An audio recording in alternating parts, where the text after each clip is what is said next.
Why you got the vittles? Why you vittles? When you got vittles. We give praise, esteem, and honor to the living Elohim in the name of Yahushua. We'll pick this up in John 5, verse 39. For in them you think you have eternal life, and they are they who testify of me, and you will not come to me that you might have life. I receive not honor from me, but I know you, that you have not the love of Elohim in you. I come by Abba's name, you receive me not. When overcome shall come in his own name, him you will receive. How can you believe which receive honor one from another, not the honor that comes from Elohim only? Do not think that I will accuse you to Abba. There is one that accused you, even Moses, in whom you trust. Had you believed Moses, would have believed me, for he wrote of me. But if you believe not his writings, how should you believe my words? Psalms 111. Hey, why you got that popcorn, boy? Hey, ease up off the snacks, huh? Sit down, son. Buffington man. 111.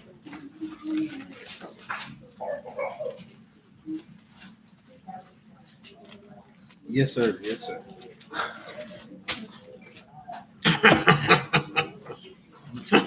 Whoa. Why are you on my thing? Yeah, that's not cool. Stand down. Hand down, man down. Hallelujah. I'll praise Yahuwah with my whole heart in the assembly of the upright and in the congregation. So let's take a look at that somewhere else. I think that's where it was at. Psalms 40. From Psalms 40, Hebrews 2.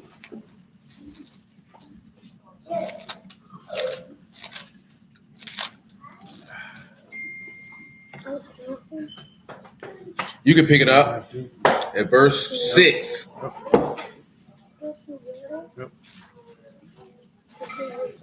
What a man. Oh, that makes you happy, huh? Psalm 40 and 6. Sacrifice and offering you did not desire. My ears have you opened. Burnt offering and sin offering have you not required. Now, this is the key component, is that he said, my ears you have opened. Why is that important that ears have been opened?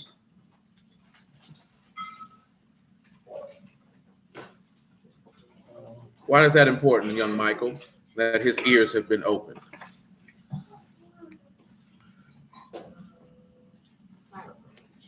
You don't know?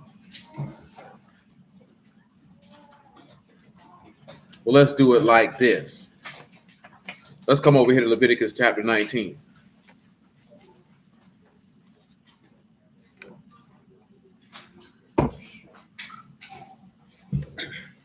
We'll pick it up at Leviticus 19. You can pick it up at verse 11. Muffin, how should you treat people, little Muffin? Sit down. What you looking around crazy for? Huh? Sit down. What? It's in the front. Nice. But what did I tell you this morning? What is love, little Muffin? What kind of word is it? 19.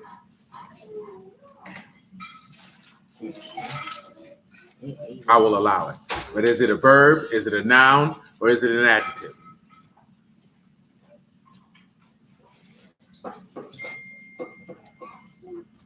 And an action is a what? No. I don't understand how verb is so difficult for you. The other two, no problem. Verb, brain turns into mush.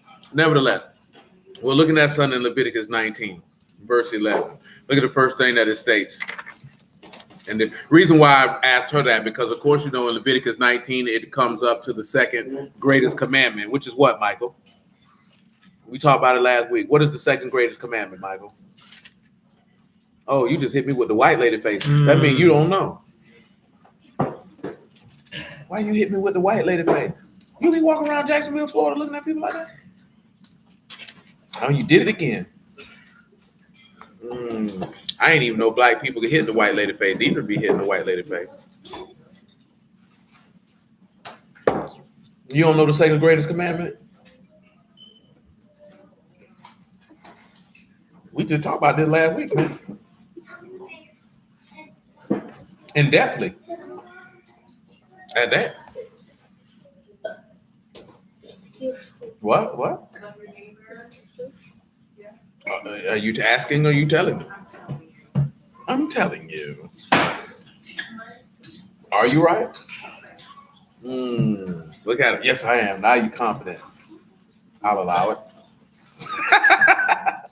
Go read verse 17, Michael. Same chapter you in. No, read it to yourself. Hand me that right there, Abby. Thank you, Abby. So Leviticus 19:11. You shall not steal. You shall not deal falsely. Neither lie to one another. So pause. Let's look at something in Ephesians 4. Or when you turn around and you see Paul tell you this, because this is in your law. And I'm just doing this one here because we don't need to look at it. Like I told you, there's references for everything that this man says. So I want you to see why he's saying some of the things that he says. Ephesians chapter 4, pick it up at verse 22. We're holding Leviticus 19, Psalms 111, Psalms 40. We got to get back around there to David and Jonathan some type of way, if you would permit. You stealing his popcorn? Are you a popcorn thief? Where your popcorn at? This was GVs. Little pie. And it says that you put off concerning the former conduct, the old man, which is corrupt according to deceitful lust. That's one of the things that most people don't want to deal with, is that your mind and your flesh is going to corrupt you because it lies to you. Has any of you ever been deceived by the things that you desired? Ask yourself the things that you desired, what did it get you? This is what Paul asks in Romans 6, that the things that we are now of ashamed, what profit did you get by chasing after them? Meaning your emotions. Remember what Galatians 5 tells you, that all those who belong to Mashiach have crucified their affections and lusts. See, your desires and your lusts will deceive you and lead you astray every single solitary time. That's why I mentioned that the other night. A man can never be led by how he feels. He has to remain calm. Y'all familiar with the word stoic? Stoic.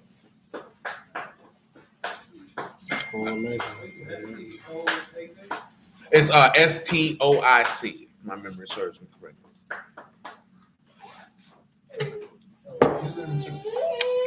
That is a stoic man. What you proud for? You barely got covered. Sit down on your feet. That's the only way. Look at Nisha, that doggone education paying off today, nigga. No, she don't never know no words. She knew one today, dog. My nigga. Why you doing that?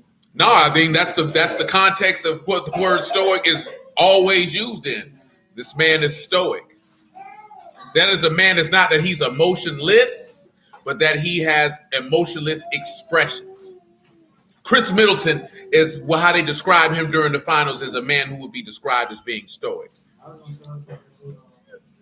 Kawhi Leonard is a man who would be considered to being stoic. That you never know what type of emotion that he has going on based off the look on his face. You know what I'm saying? So when you look at being a man being stoic, maybe not necessarily your facial expression, but you have to be the type. What you say you be doing a little bit? Shoot, talk to him. Shoot. You trying to tell people go to HBCU? We need to know what did we get? What is we learning from this? That's all they telling niggas. Go to HBCU for what? Them public universities, them white folks still getting paid.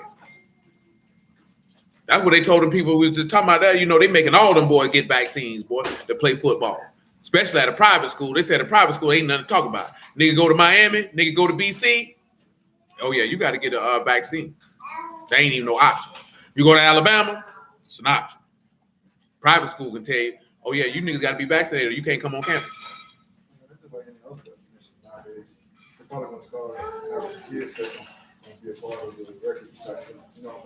They more than likely will, but they just talking about as far as the college because you know they've been coming. I did tell them earlier. 2 coaches in the NFL quit because they say that all NFL coaches are part of tier 1 personnel and all tier 1 personnel must be vaccinated. And the offensive line coach for the Patriots said, I ain't getting it. I quit. I put the other one in the chat. I don't remember what team he was on. He quit. Cole Beasley was ranking on players on his team for the Bills. That nigga say they can't cut me. They need me in the slot. You must don't know how important our offense is. But he was basically like, I ain't getting no vaccine. Screw you. Yeah. Emmanuel Sanders and Jerry Hughes, like, it's about accountability. That nigga say, basically, you can count these nuts because I ain't doing it. You know what I'm talking about? DeAndre Hopkins was like, shoot, well, I might retire. You know what I'm saying? Because they basically telling them niggas, if you the reason that a game can't be played, it's a forfeit loss and nobody gets paid. You know what I'm saying? Because they want 85% of the league to be vaccinated. They basically telling them niggas, you should sacrifice for the team so that we can be normal. You know what I'm saying? But I put this out here because I wager all you know, you're pretty smart people. You know, coronavirus is nothing but another form of the flu or a cold. And you can't have a vaccine to eradicate a cold or a flu. That's why there's constant mutations and variations. So this is something that you're going to have to live with. Shalom, man. That nigga still tested positive for after they get the vaccine. Which lets you know that you can't get it. So that means you're going to have to live with this. So leave me the hell alone, white people. Wear your mask. Mask these nuts. You know what I'm saying? You wouldn't walk around with masks for no cold. You wouldn't walk around for no mask for no flu. At the end of the day, like a dude said, if you died, nigga, that means it was your time to leave here. You know what I'm saying? So get over it. People are dying. You don't have to die. Just get the vaccine. Man, shoot. Nigga. If you got to tell me that and niggas still ain't getting it, what that take? See, you know what they thought? See, they thought you were going to be so scared that when they rolled that vaccine out that you were going to run down there and get it. And they were shocked that ain't nobody run down there and go get it. A lot of people did get it, but not like they thought. They thought everybody was going to go get it. You know what I'm saying? That's what they thought. They thought everybody was going to go get it. And then the people said they had excess supply of vaccines that they had to throw away. And instead of throwing it away, they shipped it overseas. They thought everybody was going to get it. They thought this was going to be pressed up by not working and all that. That's what they thought. Regardless of what, they thought everybody was going to get it. And then they seen people said, nigga, F your vaccine and your job. Yeah. That's what it was. It was that money. They were like, F stay home. Niggas done rebudgeted around them coins. Yeah. For real. But now I'm just telling you, they did that because that's how fearful. That's why they use fear and emotion as a tactic. So they thought all that time period they used by keeping you in the house, allegedly, because nobody in Jacksonville stayed in the house. You know what I'm talking about? Only thing it was you just couldn't go to certain stores late at night. Wasn't nobody in the house. These niggas was selling dope, killing, partying, all that type of stuff.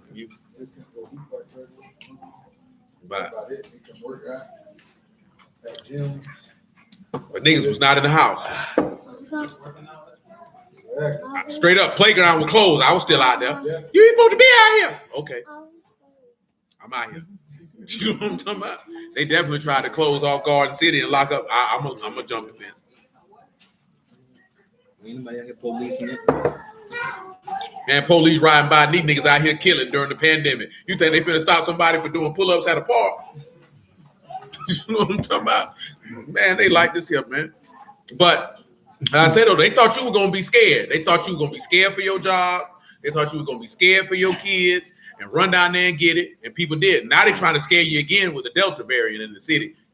We got 1,000% case rising. The hospitals are overflown.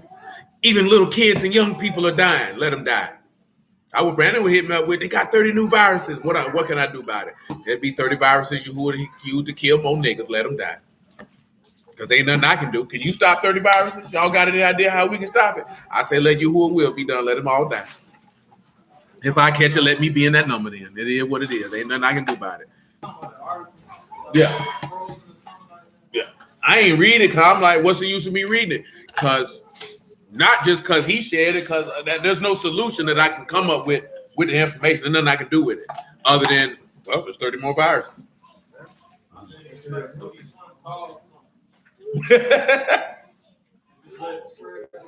And then let it spread. That's the gist. I ain't read it, so I don't know the specific, but for me, it's nothing I can do with the information that I can say, you know what, this is what we can do to stop this. It's not. I mean, it's pointless. You know what I'm saying? And if it's pointless, what's the use of even thinking about it? You know what I'm saying? Now we were talking about before y'all came in the room. Now you can do something about your man's around here, having line dances butt naked in the shower. You know what I'm saying? Because that young nigga, that wilding. But oh yeah, your man, Lil Nas X got a music video, line dancing, butt naked in the shower with other men in a prison setting. You know what I'm saying? But see, now I mention that because that nigga is an example of what's in the book of Isaiah. They declare their sin like Sodom, and they hide it not. But he had said when he made the video, when he felt like grinding on Satan's meat, you know what I'm saying? Weirdo nigga that he is, that he said because he went to church and they told him he was going to hell for being a sodomite, which you are. You know what I'm saying? You want to be a pickle eater, you know what I'm saying? Peter Puffer, there's a place for you. You know what I'm talking about? He feel like that he is going to throw his sodomy in the faces of everyone. That's why he do this job. Like that boy down with Satan. Clearly, you want to grind on the man lap. You got to be down with him. You know how weirdo you got to be to say that all the things that I can do in life. Let me line dance butt naked with some men in prison. Which, truth be told, is disrespectful to niggas in prison. Because you basically just telling niggas and every nigga in prison just fantasizing about dancing butt naked with other men. You know what I'm talking about? But then you like to grind on Satan's meat. Why would you want to do that? But it just goes to show you how the society going to decline. Because this nigga getting spins and shine with this. You know what I'm saying? Like, I don't care if you go along with that type of stuff either. Like, come on, bro. You going a little bit too far. Nigga don't want to see it. This nigga got these nigga butt naked. See what I'm saying? Somebody had shared like the clip of it. But bro, they blurred the junk out. Bare anus. He said John to me at the BT Awards. Next time I'm gonna F you BT Awards.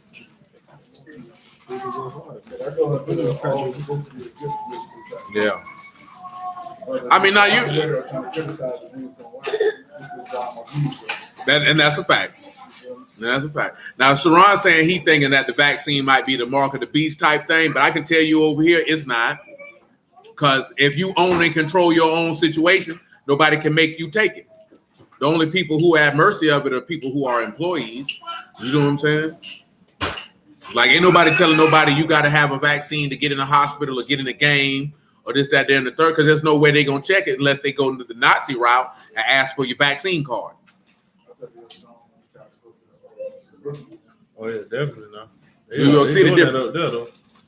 So if they say you need a vaccine, nigga, where you card? Straight up. And we reserve the right for card holders. Yeah, we in the South. They ain't on that down here. That's why the people be getting mad. We in the South. He said they doing that over here. They ain't doing that. They ain't doing that in every state over here. A lot of jobs ain't even telling people they got to get vaccines. And like I said, for the jobs there ain't no vaccine passports down here neither. And for people who jobs saying they got to get a vaccine, them niggas quit and going to work somewhere else. You know what I'm talking about? Because these people can't hire nobody. So they like this here. Everybody hiring. But that's why different niggas on top of each other. There's so many people like. Yeah, that's a fact. It's easy to get somebody to work. Here, they like that. He said to get in a nightclub. They ain't doing that here. They don't care nothing about, shoot, you can get in Jacksonville in a nightclub with a pistol. They ain't worrying about no vaccine. They can't stop you from getting in here with a pistol. You know what I'm talking about? No, that's a fact. You know what I'm talking about? These boys, they can't stop them. They getting there. These boys be coming in here with whole guns. Vaccine. Come on, man. Verse 23. Ephesians 4. It says, be renewed in the ruach of your mind. So, being renewed, that's shoe. Your mind needs to be changed. We talked about that yesterday on the Google Meet. That's where a lot of people problem is. You still think the same, and you're going to keep getting the same. You know what I'm saying? You're not finna get nothing from Elohim, and you still have the same thought process, the same mentality, the same reactions. This is what I told you before, right? What are you doing? You should not be reacting to situations and circumstances at 23 the same way that you reacted to them at 15, or from at 33 the same way you did at 27, at 52 at the same way you did at 41, because that means if you reacting the same, you haven't developed any type of wisdom, knowledge, understanding, or patience You still think the same and move the same, and you're going to keep on getting the same. You know what I'm saying? And it can't be that the case, especially if you're dealing with the word. Ain't no way in the world that you should have the same reaction from the same stimuli that may have caused you to sin in the past, and you still react that way. That means your mind ain't changed. And he said, and put you on a new man, which is after Elohim created in righteousness and true Kadash. That means to put on the word. Wherefore, put away lying. Speak every man truth with his neighbor, for we are members one of another. Be you angry and sin not. Let not the sun go down upon your wrath. Neither give place to the devil. Let him that stole steal no more, but let him labor, working with his hands the thing which is good, that he may give to him that need. Now, see, that's going back to what you've seen right there. Not to steal and not to deal falsely with nobody. You know what I'm saying? That ain't no way that brew's supposed to operate. Come on back over here to Leviticus 19, pick it up at verse 12. Also, he mentioned towards the end of this here, you don't need to be bitter, don't need to be no wrath, no anger, no clamoring, no malice, and no evil speaking. And that individual should be tender-hearted towards each other. See, that's going to be a little different for most people, because most people, it's difficult for them to do it because they only look at they'll do it for their blood family. And they can't separate that people in the word is your family too. And if you can't make the delineation that may be your blood family, but those who serve you, who is your family, and you can't see them in the same fashion, I'm here to tell you, you're probably going to have a difficult time entering into the kingdom of Elohim.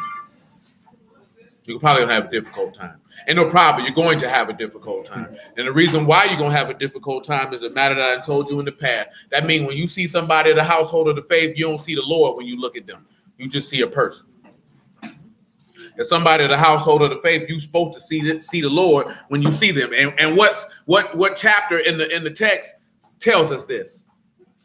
It's in the Gospels, if you would. Do you know, Michael? You're hanging out with your homeboy. What's up, Bible study? I think so. I'm comfortable over here, resting on memory glands. Leave me alone.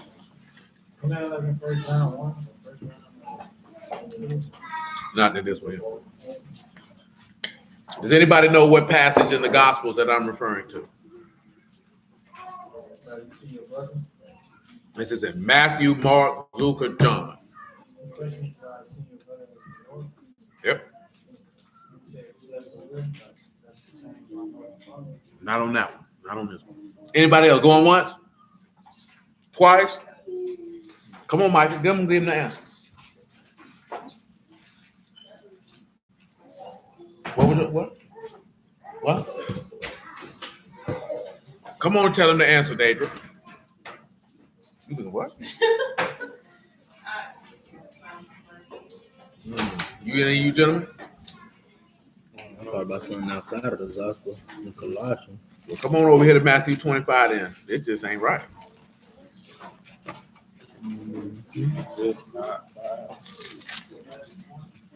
Five. 25, 31.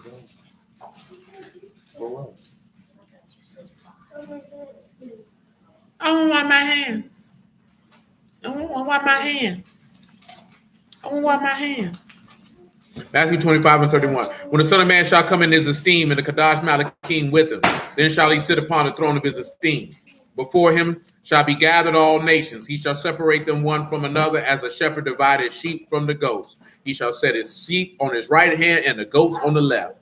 Then shall the king say unto them on his right hand, Come ye, Baruch to my Abba, inherit the kingdom prepared for you from the foundation of the world.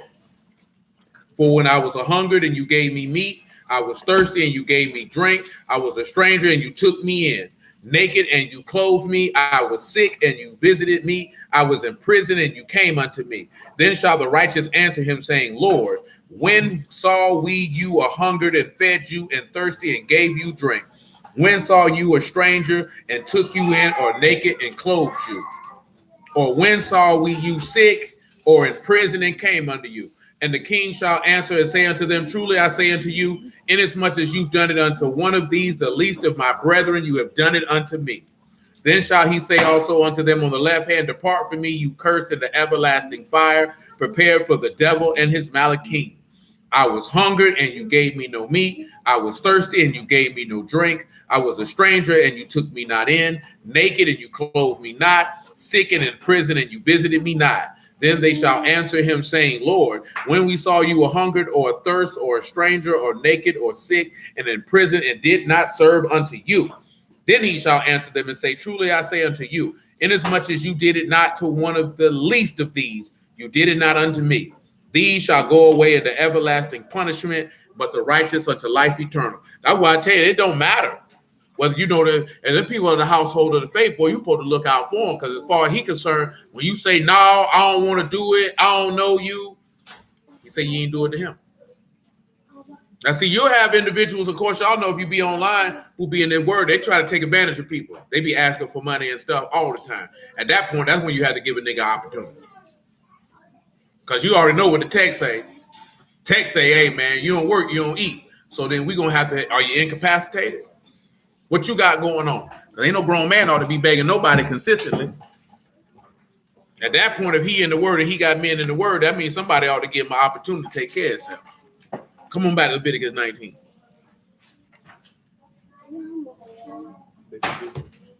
Verse 12. You shall not swear by my name falsely, neither shall you profane the name of your Elohim. Well, you see that right there? Making this man name common? Well, that's in the law. You ain't supposed to do that. Well, you're going to hell for that. Profane here is to profane, defile, pollute, or to desecrate, or to violate the honor of, or to dishonor, or to violate a covenant, or to treat as common. That man said you better not dishonor his name. That would be a violation of the law, but Bruce don't like to have that conversation. What you over there eating, tacos? You like to love, want you some crab cake, huh? You fiending for a little crab, huh? Yeah. Making a whole bunch of old things. I ain't never been one for the fake seafood. You got that from what's the name there? Oh, you went to Crave Vegan. I thought you went to your the tea pops. I rode by that other day. They don't even look like they open no more. Well, you look like you went to tea pops and were disappointed. Huh? They say I was. I ain't been there since they moved. Sit down in your seat. He said, you should not defraud your neighbor, neither rob. The wages of him that is hired shall not abide with you all night until the morning. This is what we're here for. You shall not curse the deaf, nor put a stumbling block before the blind, but you shall fear Yahuwah your Elohim. I am Yahuwah. When we look at death, Koresh. He already sitting right there. Somebody that's deaf literally or deaf spiritually. Michael, what does it mean to be deaf spiritually?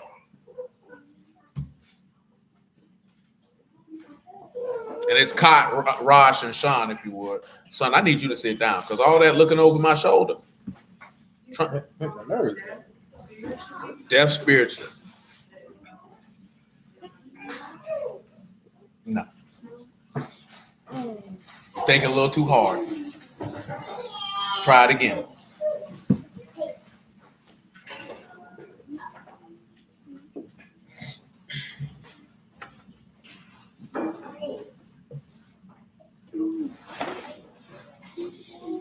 If you're deaf, literally, what does that mean?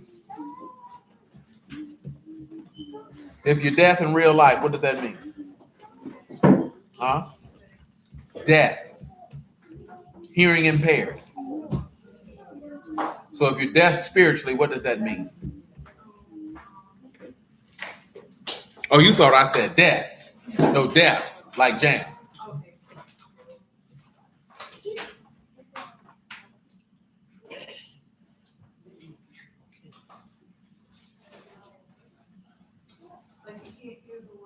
Exactly. Let's come over here to John chapter 8.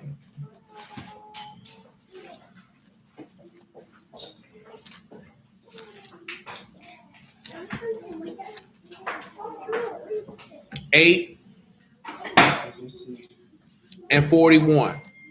Jeremiah James. Bird. What you doing? What's it? John 8 and 41.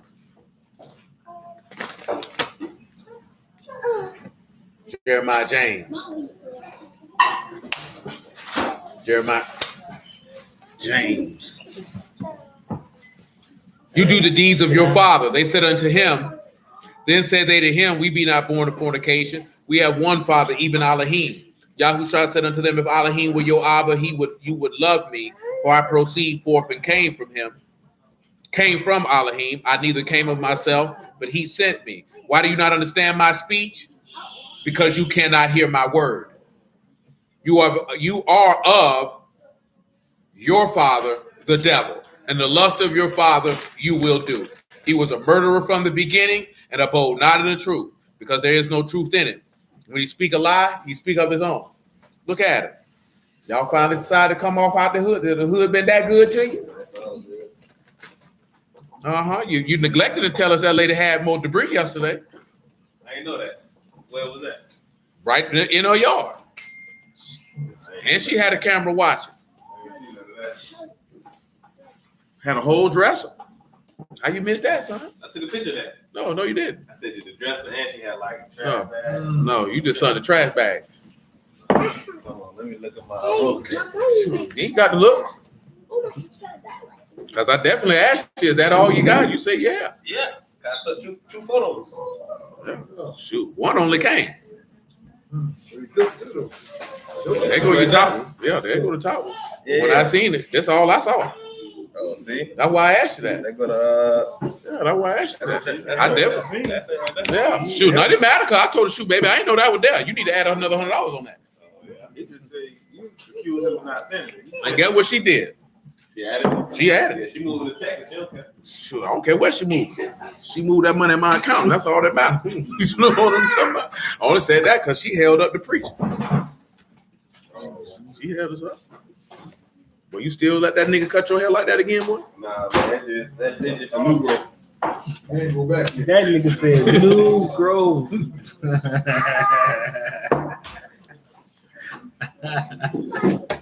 Verse 44, John 8. You know we're going to rank on you. You got your socks and Crocs on with a pocket. They never got cigarette packet. Utility, you feel me? What's that? A cigarette? Boy, that nigga came in here looking like a young nigga's granddaddy. Third, boy. That nigga say, shoot, I got a baby come. I might well look like a daddy. Yeah. Real deal soccer dad. And I'm telling you, and Monica looking like this here, this ain't right. Ain't how she looking. She said, I'm along with it because that's my husband. I don't agree with this ensemble. You picked out that ensemble? You picked that out? She looking at that nigga like, this nigga look like a daddy. We supposed to still be young. Johnny say, screw. Johnny say, I'm an old man baby. Might as well be an old man daddy. Shoot, you know you're an old man baby. John 8 and 44, man. You are of your father the devil, the lust of your father you will do. He was a murderer from the beginning, and abode not the truth, because there is no truth in him. He speak a lie, and he speak of his own, for he is a liar and the father of it. And because I tell you the truth, you believe me not. Which of you convince me of a sin? And if I say the truth, why do you not believe me? He that is of Elohim hears Elohim's words. You therefore hear them not, because you are not of Elohim. Now let's not curse to death. And let's look at what curse is in this passage. It is kalal, which you know is to be a little account, to be lightly esteemed, or literally to curse. So scripture-wise, what does this mean to curse to death? He said, you shall not curse to death.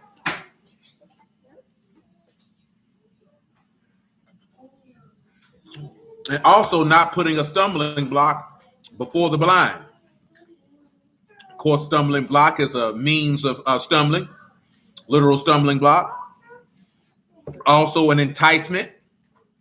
The word is mikshol.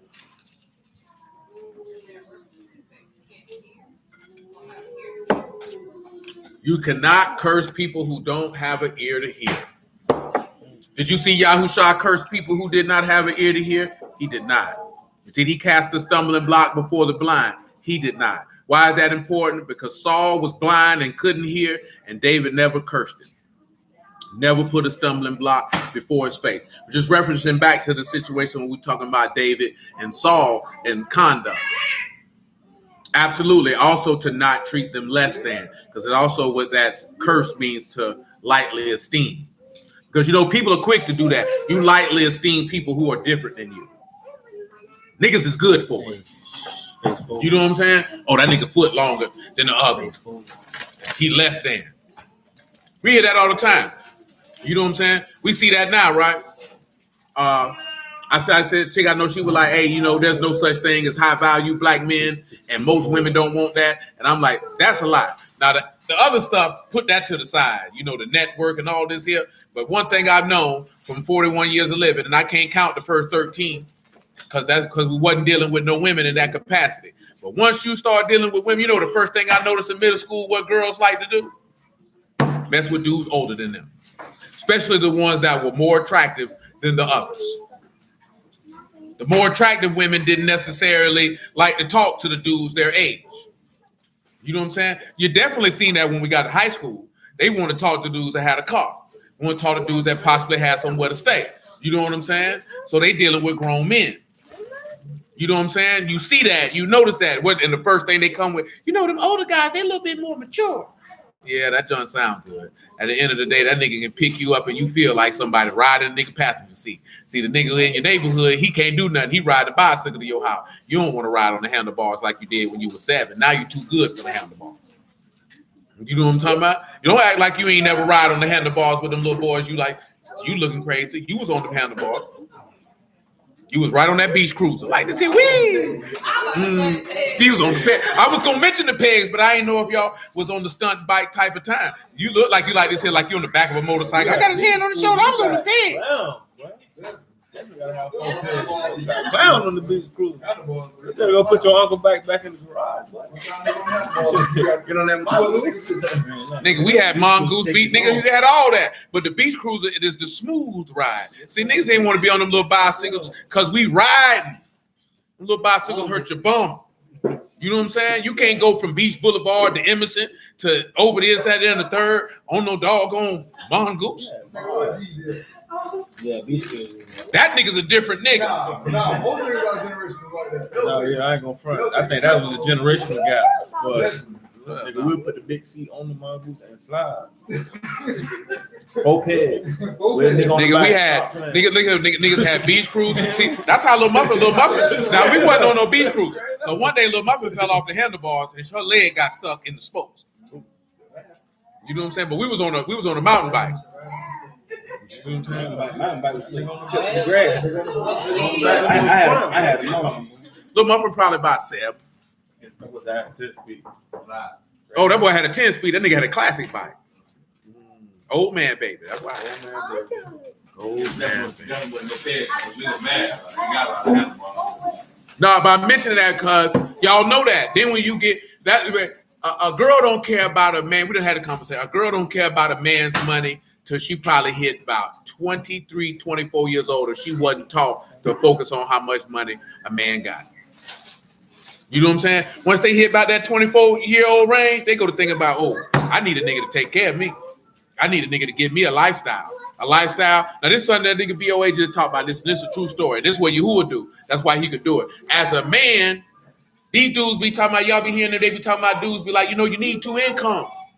That nigga was like, well, nigga, who was taking care of you? Chick. You know what I'm saying? Because if you were paying all your bills before you married the chick, you need her money to continue paying your bills. You know what ends up happening? You try to lifestyle to accommodate that woman that you can't afford. You know what I'm saying? And then she get upset. But see, you have to look at it, right? Because he was like, you meet a chick, they be like, okay, you was living in a $300,000 house. Now she come up and say, oh, we need to get an $800,000 house. Well, I guess you got $500,000 worth of coochie you finna sell, because we finna stay in the $300,000 house. You know what I'm saying? Because I can't afford this $800,000 house. And I'm not finna stretch myself thin to where I need your help to help pay for something that I can't afford. But dudes do that. Y'all do know that people do that on a regular basis. That's why people get divorced and fall out. Because you feel like you need to upgrade to meet a lifestyle that she did not have. See, a lot of women mess up because you asking a nigga to give you, because they was upset because the chick say, I have a certain type of lifestyle, and if you gonna get with me, you got to be making more money than me, so I don't have to downgrade my lifestyle. You can't get mad at that woman for that. You know what I'm saying? If that woman making 150 racks a year and she used to doing A, B, C, D and wearing this, that, there, and the third, and you know you only make 60, you can't ask that woman to come down here to a $60,000 lifestyle when what she's asking for, she can provide that for herself. But if you can't provide that for yourself, the audacity, not the audacity, the nigacity, how dare you? You know what I'm saying? If you can't afford the lifestyle that you asking for, then you can't ask no man to do it. But as a man, when you look at Yahuwah, he's offering you a particular lifestyle because the lifestyle that he's offering, you can't provide for yourself. You can't provide that for yourself. So therefore, because you can't provide that for yourself, then you would have to do what? You're going to have to get on his program. See, a lot of people, they can't hear because in their mind, they think that they can provide a better lifestyle than what he has to offer. You know what I'm saying? You have a lot of women who feel like, I can live this particular type of way and have never done it. Do you know what I'm saying? And have never done it. If you've never lived a $200,000 lifestyle, how could you expect that from anyone and you haven't done that for yourself? You can't expect that. Like if you ain't never paid no rent, you can't expect nobody to come pay your rent. Because you ain't never paid your own. You ain't had that expectation. How you gonna demand how much, what type of house and place this man gonna buy, and you ain't ever paid no rent? That's just like you coming in somebody's house and you staying there and you telling them what type of groceries they should buy, and you don't buy the groceries.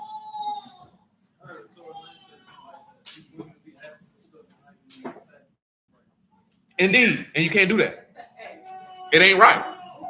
You know, but you know what ends up happening? They're asking for stuff that's not in their tax bracket, and guess what they ending up without? A man. Because that dude gonna come up and be like, so you want me to give you a $150,000 lifestyle, but you make $25,000. I'll pass. Do you know what I'm saying? And I'll go over here and just mess with this chick over here. Don't mess with no woman at all. Do you know what I'm saying? That's why it's difficult for women who have money to get a dude, because the dudes who make the same amount of money or more that they make, they don't want them. Because you have to realize the level of masculinity it takes to make a lot of money, and that makes you unattractive. You know what I'm saying? Like you to make $100,000, $200,000, $300,000, $400,000, $500,000. Number one, do y'all even realize how much work it takes to make that kind of money? You know what I'm saying? I don't think people realize. Y'all just probably, a lot of people just think it's just easy to go out here and make $80,000, $100,000, $200,000. It's a very difficult endeavor. That's why not many people are able to do it. You know what I'm talking about? And I ain't talking about on nobody's job. I'm talking about to create that on your own. It's very difficult to do. You know what I'm saying? So that's why not many people can do it. And it takes a lot of characteristics that are masculine in order to do it. And when women are able to do it, they lose their femininity in the process. And then if you were making $250,000, you want to mess with a nigga making less money than you? Because it's not in your nature, because you're not going to see him as what? Greater than you. You're gonna look down on him lesser. That nigga, he only make $150, but like $150,000 is a lot of money in comparison to the rest of the population. Do you know what I'm saying? But you're gonna look at him like he make fries at McDonald's. Do you know what I'm saying? I made that last month, looking boy. But you make that $250,000, so now you want somebody who make $500,000, but that nigga who make $500,000 don't want you. So then you say, oh, there's no men out here. Oh, they're out here, but you're rude, you're aggressive, you're disrespectful, you don't listen. You know what I'm talking about? You might be overweight. Might not be that pretty. You can be like, hey, I'm good. You have to look at that, because guess what? When you strip stuff away and you get to dealing with the word, Yahuwah look at a lot of stuff that people don't look at, because he say he look at what? So when he go to looking at that heart and the things that you think that he should, you know, I do this and I do that, that man looking at it like, well, I don't get down with that. Because you have to look, that's why he say it's difficult for the rich to enter into the kingdom, because it's a level of sacrifice that they done made to accrue that wealth that they're not going to be willing to sacrifice to get the riches that's in heaven, and they're going to let it pass. You see what I'm saying? It's the same type of scenario. It takes a lot of work to make some money. Regardless of what people tell you, to make a lot of money, it takes a long time. And it takes hard work. You know what I'm saying? And it's something that most people don't want to do. We were just talking about this the other day, right? If you start a business and you can last 5 years, you more than likely might be able to do something, because most people don't get to 5. Most people don't make it to 5. Their business folds. And that's 90%, not just a small percent. 90% of people businesses don't get past 5 years. You can get past 5 years, there's a strong likelihood that you could be sustainable. Not guaranteed. It's a strong likelihood. From my experience of dealing with it word, most people don't get past 3. You know what I'm saying? Then you have the individuals who be in this word, who been in it 10, 15 years, and they're still the same person they was 10 years ago. You know what I'm saying? So you have to sit back and look at something. The length of time that you do something is not important. It's what you're doing in the midst of the time is what is most valuable. You know what I'm saying? Because you have women who've been a wife for 6 months and are better wives than women who've been married for 20 years.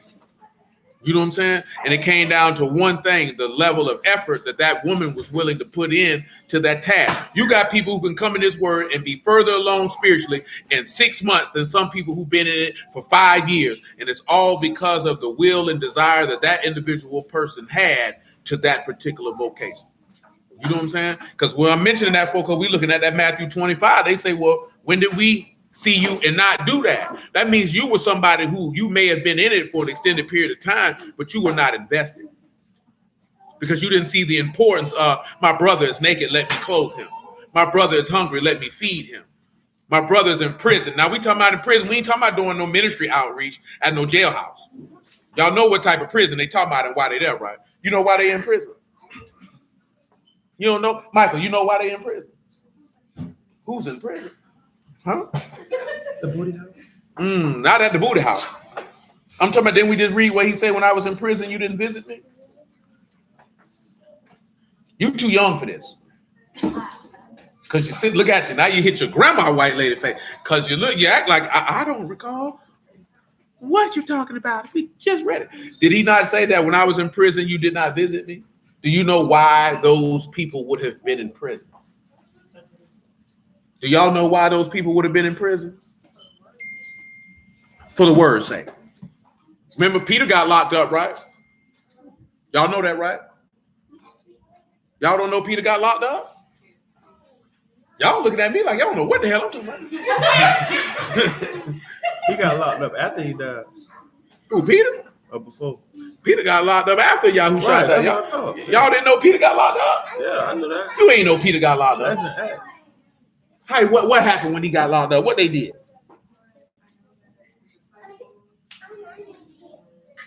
Hey. Did he use the bathroom upstairs? I said, what happened when Peter got locked up? She's getting to it. She's getting with you. Come on. I want to know. No, see, y'all going too deep with it. About being captive with sin, y'all going way too deep with it. Way too deep with it. Come over here to Acts chapter 4. We ain't got to, everything we look at ain't gonna be that deep. That's right. Now that's dead on the head right there.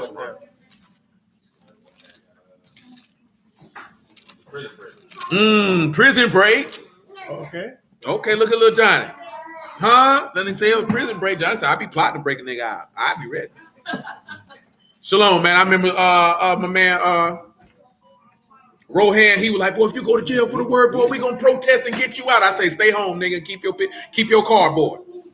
You know what I'm talking about? Because I'm gonna be in my cell with my feet up, sleep. No white folks come get me and lock me up. You ain't got to do no protesting. Just pray. I'm gonna be asleep. That's what I did when I was in prison the first time. That's what I'm gonna do this day. I'm going to sleep. You know what I'm saying? They be like, time go by faster when you're doing this here. Shoot, I'm gonna sleep mine away. That's all you can do in the Duval County Jail anyway. Sleep it away. What you mean? Let you sleep? They can't stop you. Now, when you go to prison, they don't let you sleep. You go to prison, they be like this here, work call. If you ain't got no job, you got to go in the yard and walk around. They say, you won't lay in here in the bed all day. That's what you need to do to them children. Say, work call, go out there on the yard. Send them out there, let them run around.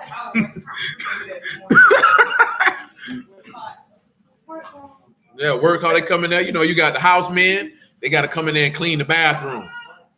Yeah, this what these white folks do to you. That's why you got to teach your sons, stay your black behind out them streets. Because they get you up early in the morning. They make you sit up on your bunk. You know what I'm talking about? Fully dressed with your tag right there looking at you dead in the face. So they can count you. You know what I'm talking about? Make sure ain't none of you niggas ran away at night. You know what I'm saying? You know what I'm talking about? Then after that, they hit that work call. You ain't got no job. Better go hit that yard. You know what I'm saying? I don't care what you do. You can walk around that track. You can sit there, read a book. Shoot, you can go in the bathroom, take a dump, but you can get the hell out of here. And you're going to be out there for about 2 hours. Then they're going to bring you back till you go eat lunch. It's a deplorable state of living.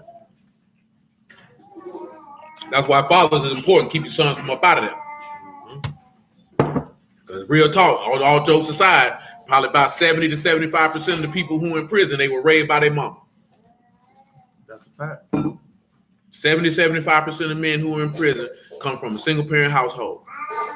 Not even just single parents specifically, single mothers. Because the children who are raised by the single father have proportionally less incarceration rates. I'm talking about minuscule. And that ain't include race. That's all men, all across the board, no race included. Yep. Single fathers have an incarceration rate for single fathers is almost non-existent. You know what I'm saying? But we don't like to have that conversation. Because that daddy gonna put that discipline on that head. I got something for you. Mom Duke gonna let you be free. You going to jail. You know what I'm talking about? Let you be free. They're gonna take you free. They're gonna take you free. Yeah, you're gonna be around there trying to shoot, knifing. Booty house. Don't go to the booty house. 4-1. I ain't saying that to be from this state in the facts. You know what I'm saying? As they like to say, man, daddies keep little girls off stripper poles and little boys out of jailhouse. I guess what? Girls who come from two-parent households have substantially lower rates of pregnancy out of wedlock. They have substantially lower rates of teenage pregnancy, and they have higher marriage rates than girls who were raised without a father. These are facts. You know what I'm saying? These are statistics. You can look this up. They've been talking about this since the 80s. It's always better to have two. Where is the daddy at? Where is your daddy at? You know what I'm saying? Because your daddy gonna do stuff your mama ain't gonna do. See, you gonna try to jump off the roof. Your mama gonna get all frantic and go crazy. You know what I'm talking about? Not even on the crazy part. Like, oh, don't do it. She gonna try to beat you and this, that, then the third. They gonna mess with their brain. You know what I'm saying? I done told you that before. Never yell at your son. See, we was just watching this video. I'm gonna go ahead and mention this here because it's in my brain. Because of course I put that clip in there with that lady talking to her sons like that. Like that, yelling at them boys, punching them, calling names. All you doing is training them on how they should let a woman treat them. See, you think that junk ain't got nothing to do with what? He gonna pick a chick who gonna talk to him like that, and he gonna take it. He gonna pick a chick who hit him in his face. Dwayne Haskins, quarterback for the Steelers, used to play for the Redskins. Old lady beat him up, knocked his teeth out. You know what I'm saying? What he should have did was turn around and hit that hole with a 3-piece. You know what I'm talking about? Then hit her with a high knee. That's what he should have did. You know what I'm talking about? And when they came, why you punched that hole in her mouth? Look at mine. You know what I'm saying? Like she literally squared up on this dude and bop, bop, bop, knocked his teeth out of his mouth. And guess what? People laughing at him for getting beat up by this woman. You know what I'm saying? But then you tell dude don't hit this woman. This woman literally beat this man up and dude's laughing at him like, oh, that whole beat in. Man, that junk ain't funny, man. But we know where that type of stuff get birthed from. I guarantee you his mama talked to him any kind of way. Slapped him around, all that type of stuff. He feel like that's what a woman supposed to do to him. You know what I'm saying? But I've been told you that a long time ago. Don't yell at your son. Anybody need to raise their voice, let his daddy do it. Because you're going to emasculate him. He going to think it's cool for a woman that you're going to raise a beta male scent mangina. That's what you're going to do. And then going to be soft as drugstore cotton. You know what I'm saying? You ain't making him no man by doing none of that. You're making him a hoe. You know what I'm saying? Wow. At the end of the day, most women raise two type of dudes. Hoe niggas and killers. You know what I'm saying? If he figured out to be a man, it wasn't because of you. He figured that out on his own. You know what I'm talking about? But most of them, they be killers or they be real live busters. I know y'all don't like to hear it, but I've been out here a long time. Mass majority of people I know was raised by women. And a lot of them, if they figured out to be a man, they figured that out on their own. Your mama can't help you with that. You know what I'm saying? Can't help you with that. How's she going to help you with something she's never done or experienced? You think you can help your son be a man? You think you can help him be a man? You're like, oh, no.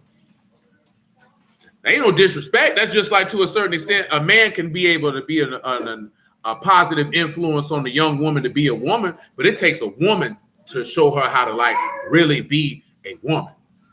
You know what I'm saying? How a woman conducts herself completely. You would need to be a woman to do that. A father can set the parameters. He can give some good information, but you know what that book tell them age women to do? Who they tell to go talk to? A man can't teach a young woman how to love her husband, because then he gonna be gay.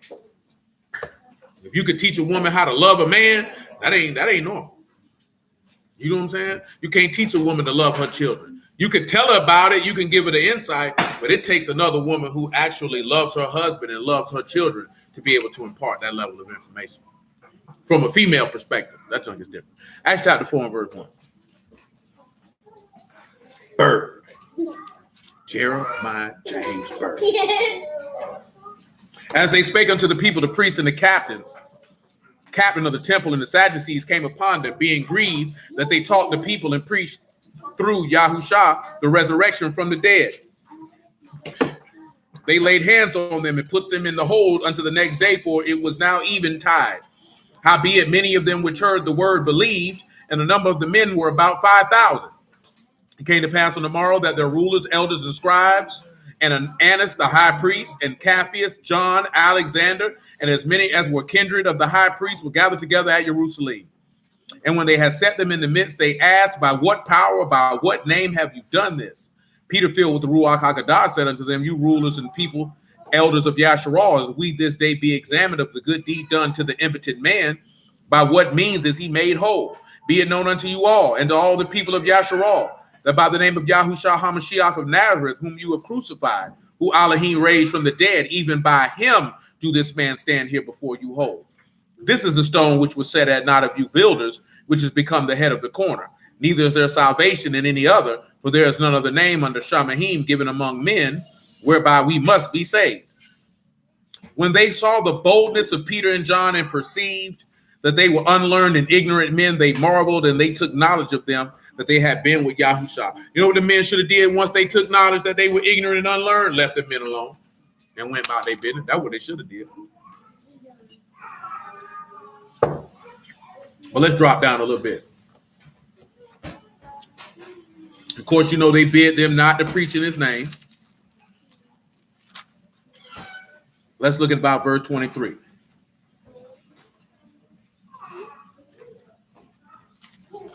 And being let go, they went there to their own company, reported. All the chief elders, priests and elders said unto them, when they heard that, they lifted up their voice to Elohim with one accord and said, Yahuwah, you are Elohim, which have made heaven and earth and the sea and all that is in them, who by the mouth of your servant David, why did the heathen rage and the people imagine vain things? The kings of the earth stood up and the rulers were gathered together against the Lord and against his anointed one. And it goes on, you know, they go off on him. Let's drop down to chapter 5. This is when they go ahead and lock him up. Verse 17.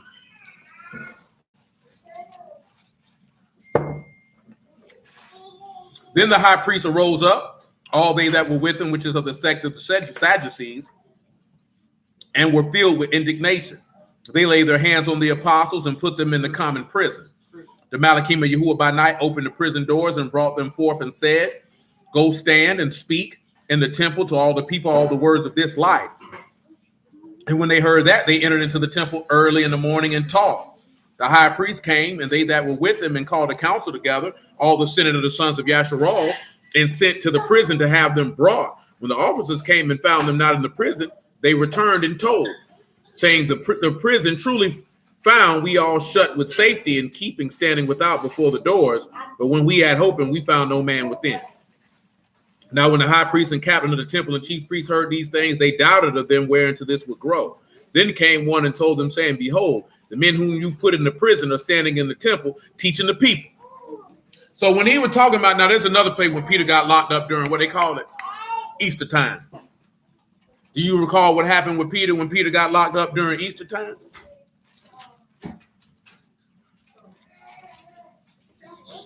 I think that's a little further back. Let's go a little further back. It was one time they broke him out, then another time the angels got him out, right? Now the people didn't get him out, but the angels broke him out. Okay. The one that we really want here is because when Peter got locked up, the people did something. What do you think it is in this Acts 12? What do you think it is that people did? They prayed and fasted. They prayed. Yes, sir. That's what I mean. That's what I was telling my homeboy. Don't walk around protesting for me. If you want to get me out of jail, you need to go get a group of believers and go pray about that. You around here protesting, holding picket signs ain't gonna get me up out of here. I mean, you taking the corner route. 12 and 1. You taking the corner route. Ain't no need to take the corner route. Take the godly route. Acts 12 and 1. Now about that time, but you see the same thing again. You seen the angel of Yahuwah got him out and what he told him to do. Go preach the gospel. And what them boy did, exactly what he told him to do. Them boy went straight to the temple and dropped that word. He said, now about the time Herod the king stretched forth his hands to vex certain of the house, he killed James, the brother of John, with the sword. And because he saw it pleased the Yahudim, he proceeded further to take Peter also. Then were the days of unleavened bread. And when he apprehended him, he put him in prison and delivered him to 4 quaternions of soldiers to keep it, attending after Easter to bring him forth to the people. Peter therefore was kept in prison, but prayer was made without ceasing of the house under Elohim for him. This is the key component. He said they did it without what? They ain't stopped. You know what more people do? We prayed to the Lord. Ain't nothing happened. I guess it's over with. A group of people prayed continually for this man. What does Peter tell you about that, right? I mean, Paul tell you about that. He tell you to pray without what? Without ceasing. What did Yahushua tell you to do? He said, men are always to what? Pray and not to faint. But see, you ain't going to seek Elohim's face like that if your faith ain't right. See, that was a group effort too. Not just one person, or a couple people, but a whole body of believers. You're talking about maybe 2, 3, 4, 5,000 people praying together on one accord. And if you don't think Elohim will move at the voice of 2,000 to 3,000 righteous people, you're a fool. So this man will move on the voice of one righteous man. Y'all know the book tell you that. Prayer of a righteous man avail much. And you know who that was referring to? Khaled? Y'all know who he referring to when he say the prayer of a righteous man avail much? What about you, Lil Johnny? Nah, he wasn't talking about Abraham. I was thinking about you. Who? He wasn't talking about him neither. Yes, he was. When he said that in that James chapter 5, he was talking about Elijah because he said Elijah prayed for 3.5 years that it wouldn't rain. One man. I was thinking about when he said forget them for they don't know what they do. Yeah, that's James 5 I'm referring to when he say the prayer of a righteous man availeth much, and he was referring to Elijah. Because Elijah was one man. One righteous man can overcome a lot. So imagine if you got 100. Imagine if you got 1,000. That's not counting the women or children. You know what I'm talking about? That's not counting them, because that can increase the number. Let's keep on rolling. And when Herod would have brought him forth the same night, Peter was sleeping between 2 soldiers, bound with 2 chains, and the keepers before the door kept the prison. And behold, the Malachim of Yahuwah came upon him. A light shined in the prison. He smote Peter on the side, raised him up, saying, arise up quickly, and his chains fell off his hand. The Malachim said unto him, gird yourself and bind on your sandals. And so he did. And he said unto him, cast your garment about you and follow me. And he went out and followed him and wist not that it was true, which was done by the Malachim, because he thought he saw a vision. We just keep on. In the end of the day, he broke him out. Then one of the guards, Yeah, I can go ahead and finish it out for you. Verse 11. Peter was come to himself. He said, now I know of a surety that Yahuwah have sent his Malachim. He delivered me out of the hand of Herod and from all the expectation of the people of the Yahudim. When he had considered the thing, he came to the house of Mary, the mother of John, whose surname was Mark, where many were gathered together praying. And as Peter knocked at the door of the gate, a damsel came to hearken named Rhoda. When she knew Peter's voice, she opened not the gate for gladness, but ran in and told how Peter stood before the gate. But they said unto her, you are mad. But she constantly affirmed that it was even so. They said it is his Malachim. Now, why would they say that is his Malachim? Scripturally. Why would they make that statement? Because they thought she was lying. Psalms 34:7. What does it say? The angel of Yahuwah came upon those that fear. Yeah, that's something a little different. But it's allowable. It's the same verse that Satan quoted to Yahushua. You know what I'm saying? That the Malachim encamp about you, that you don't dash your foot against the stone. But it's scriptural references of why they thought that. Oh, that's his angel. That ain't Peter. See, so most people don't see that. That's why they took that concept of a guardian angel. Y'all don't watch TV shows and stuff like that. They like you got a guardian angel following you around. You don't. Only the righteous do. Because what does the law tell you what the book tell you that the angel is? They ministers to the heirs of salvation. They serve those who are inheriting everlasting life. All that stuff they talking about, you got a guardian angel to protect you from this, that, and the third. Don't you go for that crap. Because it always be a little white baby. That's what your man came up with a t-shirt. I don't miss out on the florals. You got a t-shirt with little white babies on it. Don't want no cupids on my t-shirt.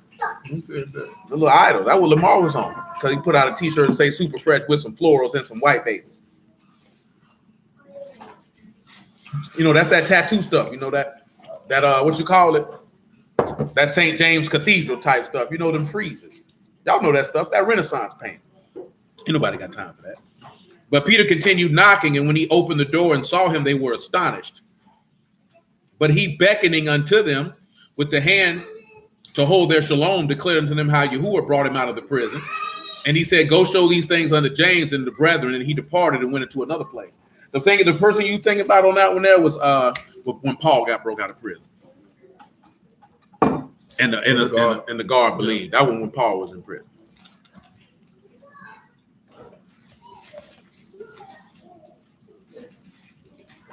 I think we're good on that. What we was at before? Leviticus 19, Psalm 40.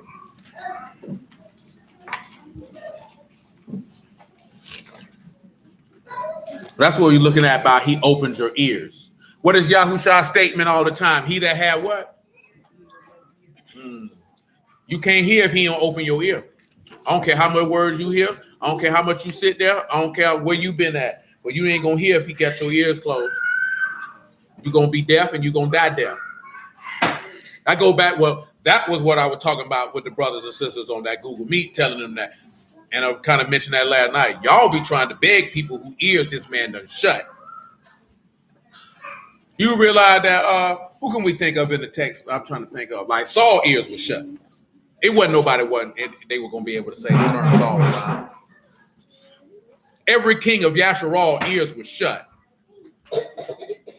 You know what I'm saying? Rehoboam ears were shut. Jeroboam ears were shut. You know what I'm saying? Asa and Ahab ears were shut.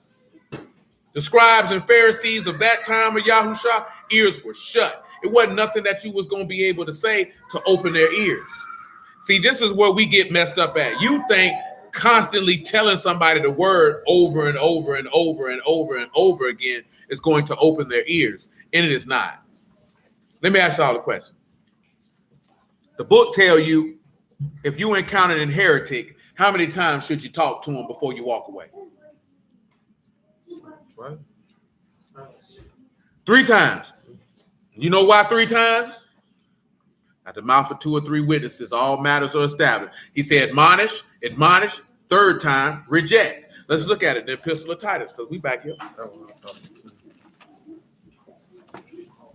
Titus, chapter 3, verse 8.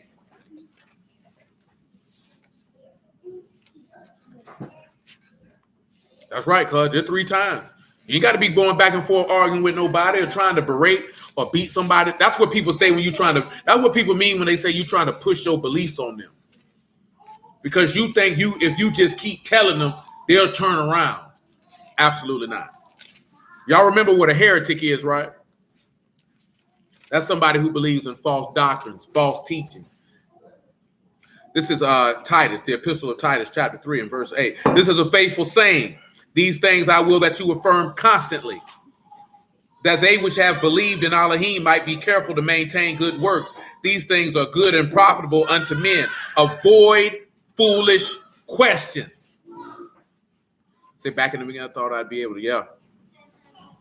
No, listen to the first thing he said, right? Avoid foolish questions. Not that you may have a question that is fool. See, y'all, here's an example of a foolish question. They came to Mashiach, right? And they say each one of these brothers done had this woman, referencing Deuteronomy 25, correct? And what did he do? He said, why you tempt me? You wicked bastard. No, actually, he actually said, why tempt you me? And you know not the power of Elohim, and you don't know the scriptures. Because he already knew what they were asking him. That was foolish. He wasn't going to entertain it. See, when they used to ask him stupid questions and he came back around, he hit him with the, okay, let me ask you a question. Mashiach, is he David's son or Yahuwah's son? Because he said here, Yahuwah said unto my Lord, sit here at my right hand. Whose son is he? And they were stuck. Because he asked them book. They were stuck because they knew if they answered it correctly, they would have to acknowledge he the son of God and they ought to go to him. See, he knew what he was doing. Remember, they come to him, who the superscription to Caesar? Who should we? He said, why you tempt me with your wicked self? That's when he hit him with, render unto Caesar's what is Caesar's. Those are foolish questions. I told you this before. People ask foolish questions to get you caught up in order to have a reason to accuse you and blame the word to cause you to blaspheme. That's why you avoid them. I told you the first time a dude came at me, I done told you that plenty of times. Dude was like, yeah, man, so how you feel about him killing 46 kids? I said, they ought to die. First thing I told him, I said, I know what you're doing.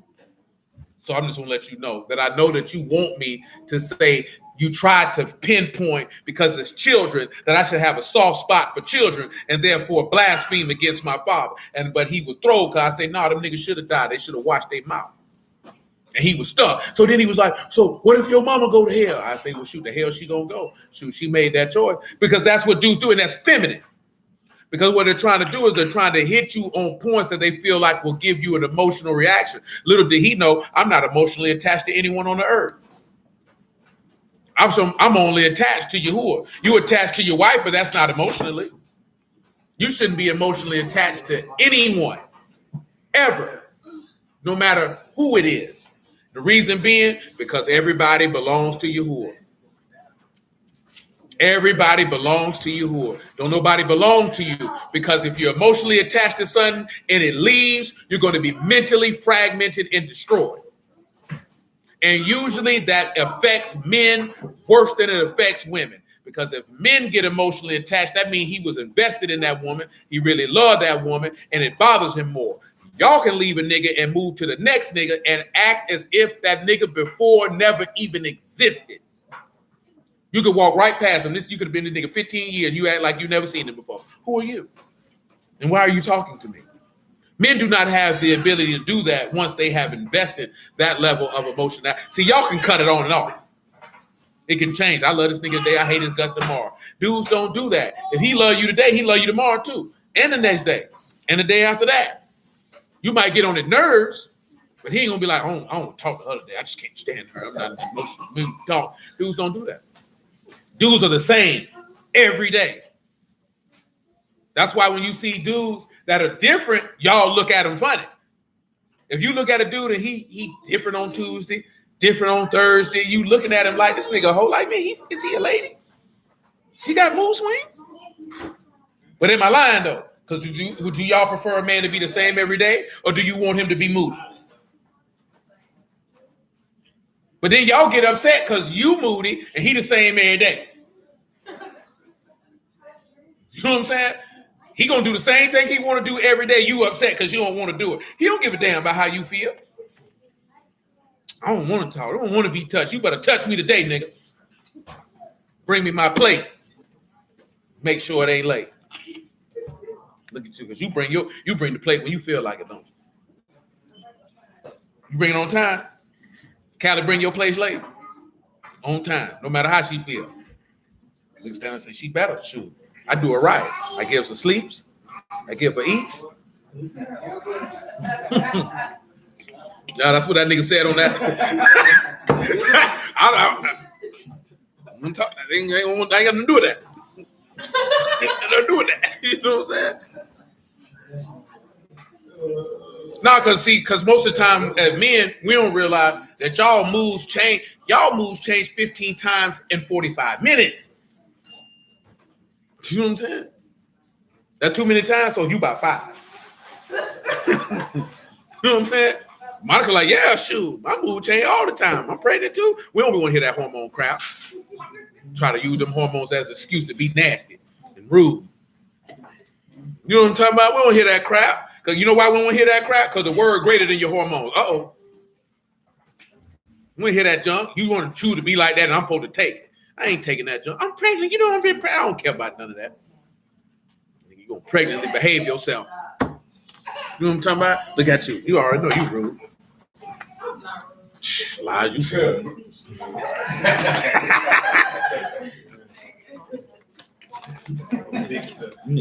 Quick. No, that nigga like this other day. Why can't you get a hug? I didn't want a hug. Rude. Huh? Talking about you. You just said that the other day. Yeah, always selective memory with you. No, that was you said. That was you said. Now you're looking crazy because your friends in here. Surprise.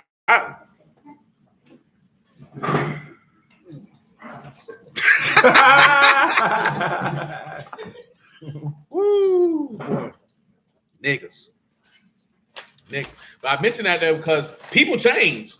But as Sean just put on here, Yahuwah said, I set my love upon you. His love don't change. That's why he a rock. That's why I told you can't never call your woman a rock. You can't call somebody who moves changes often and call them a place of stability. That's what Plies Plies was lying to you. His rock might have been somebody who was rock.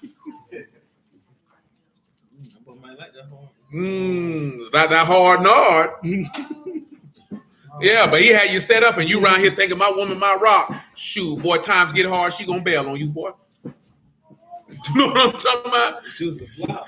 You know what I'm talking about? I'm talking about just like a nigga first album, that nigga gonna flop. You know what I'm talking about? Out of here. Who? Niggas already know, boy.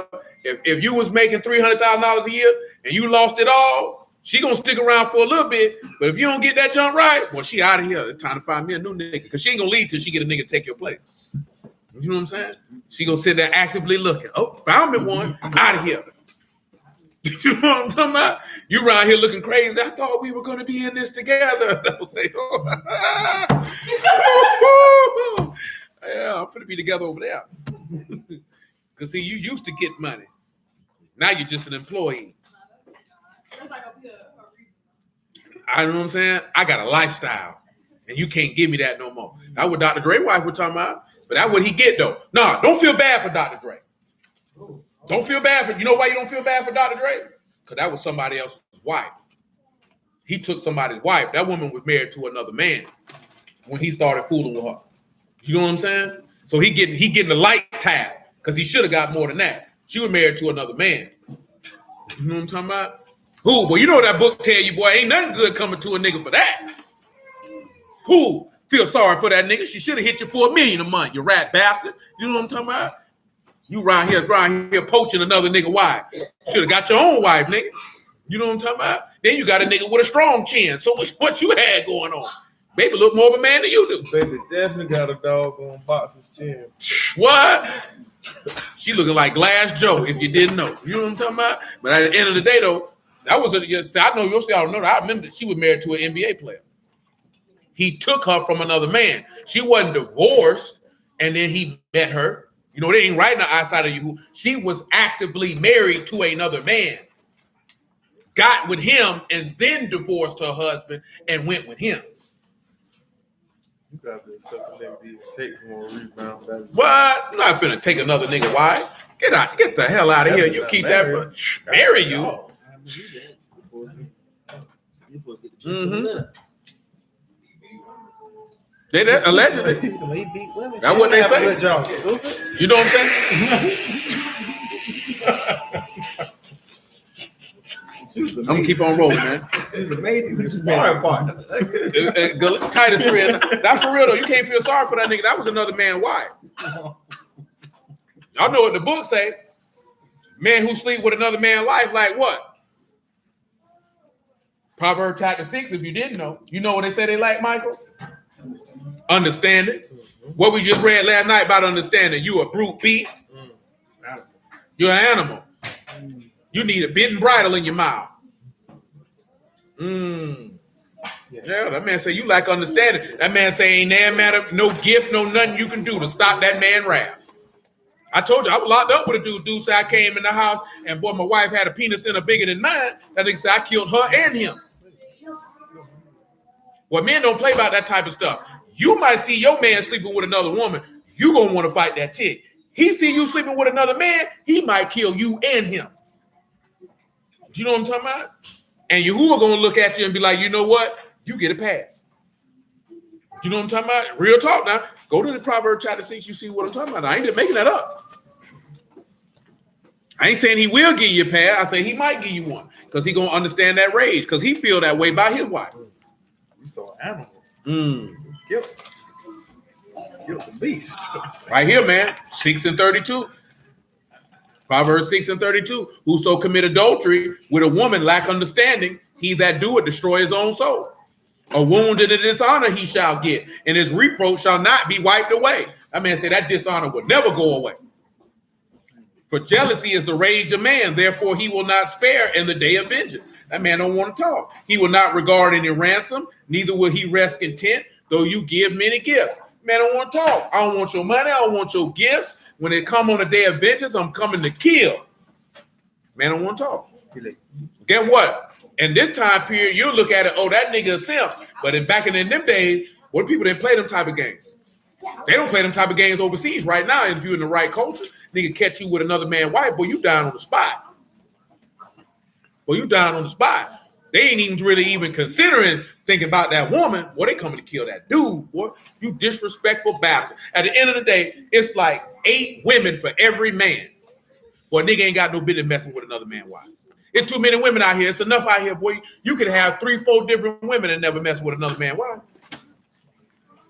Boy, it's 8 women for every man. Oh, definitely both catch it. I'm just focusing on the man on this instant, but all across the world, where they don't play them games, the man and the woman die. You know what I'm talking about? But I'm just telling you, period, though. It's too many women out here. And what they be putting in all them songs, boasting and bragging about dudes talking about they doing. Slide somebody else chick. Man, there's too many chicks out here, man. You got no business doing that. What they say? Water say? What they say? Hmm? Water that ain't true? What they say? I can't remember. Oh no, he said you better go ahead and get your a wife of your own kind. You know what I'm talking about? That's in Proverbs 2. Say why you want to give your waters over here to another person. Fooling with the power. I get it to you. It's Proverbs chapter 5. Because I ain't saying it right. I can't think of it. It's Proverbs 5. I ain't saying it right. I can't think of it. This is what he tell you right here, man. He say drink waters out of your own cistern and running waters out of your own well. Let your fountains be dispersed abroad and rivers of waters in the street. Let them be your own, only your own, and not a stranger's with you. Let your fountain be blessed and rejoice with the wife of your youth. Don't give your blessings and inheritance to somebody else. Let me say, get a wife for your own seed. Right there, Title chapter 3, right? In your seed, joy and pain, sunshine and rain. I'm just talking about Rob Bass. You don't know what I'm talking about. Rob Bass is Frankie Beverly. That's Rob Bass. Oh, that's Frankie Beverly, man. They do, but Rob Bass got one too. Oh, okay. Yeah, pump it up and pain. He stole it. There you go. Rap record. You know that was the 80s. No. I don't know. What the other record he had? Rob Bass had. He had one other song. It escapes me at this time. Oh. Yeah, no. Yeah, but I'm the one to rock the microphone. Oh.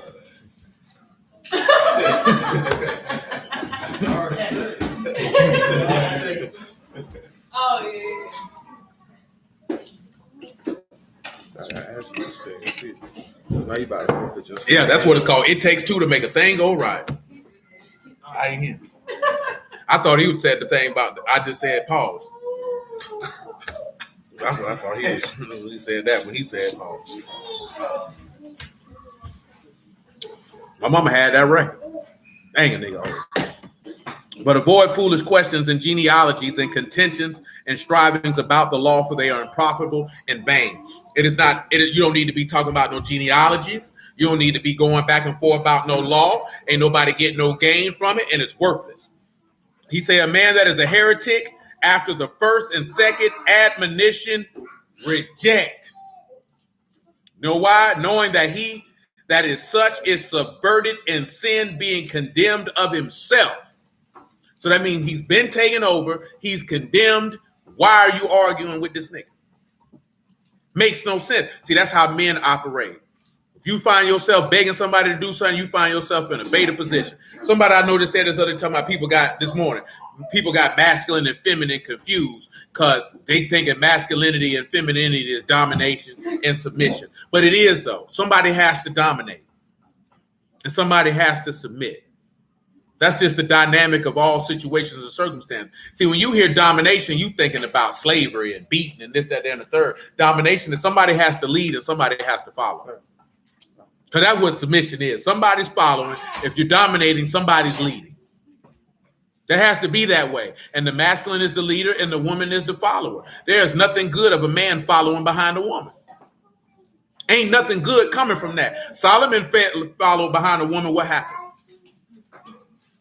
Adam followed behind a woman. What happened? Nothing good comes from that. Nothing profitable anyway. There's nothing to get in your feelings about. Ain't nothing to get upset about. We all know it. At the end of the day, if you was to ask a woman who she had the choice to follow, a man or a woman, who you think she gonna choose? Because they don't want to follow other women.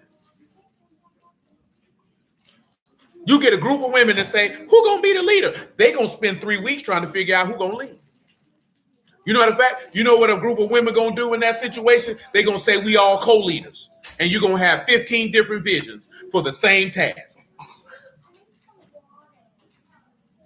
Because ain't nobody going to come in and say, we're going to do this, and this. Most women ain't going to do that because that takes masculinity because that's direction.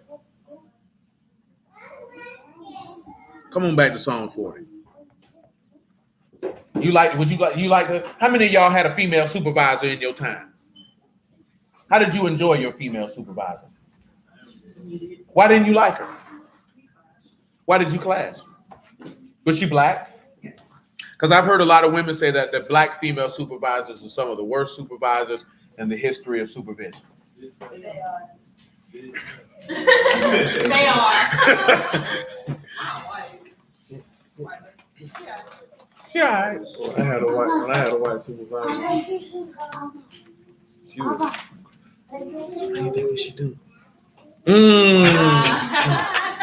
I was somebody I went to school with. They had a whole post talking about how the negative experiences that they had with black female supervisors. I ain't never had a black one. But like, to your point, like the white one respect it. Hey, this is a man, and I think his opinion. I had one when I worked at KFC, but I knew her though, because I knew her. You know what I'm saying? Her nephew was done. You know what I'm saying? She treated a nigga like a nigga was her offspring, so that jump was different. But of course, that dynamic, but from black female to black male, is always going to be different from the dynamic of black female to black female. You know what I'm saying?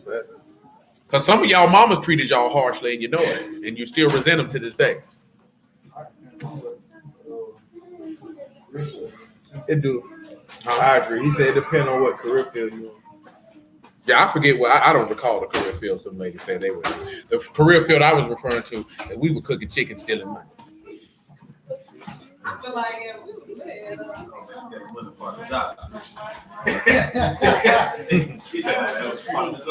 It was.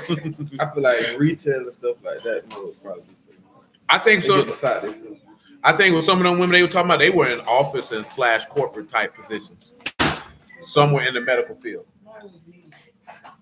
Yeah, that medical field too. Don't know if they know. Didn't I ask you to sit down early? Real. Michael, I need you to follow directions, son. Warehouse. Can you do that? Label setting. Back to Psalms 40, verse 7.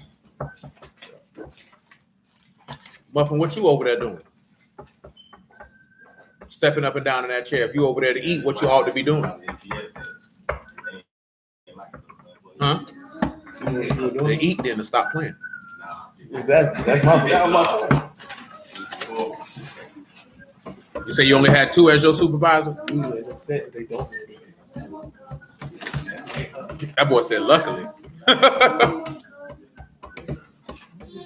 Yeah, I've never been in too many situations where you had to deal with female leadership, so I don't know how necessarily people feel about their experiences of having female. How do you feel like your subordinates were following you? Oh, they had a choice. Definitely was. So that means you were a poor leader. I'll put it to you this way. How many of your subordinates quit? That's not an answer to the question. How many subordinates? How strong was your retention rate? You don't have a choice. Did you have high turnover? You want to check? How did you feel from your personal perspective? How do you believe that your subordinates looked at you? How did they view you?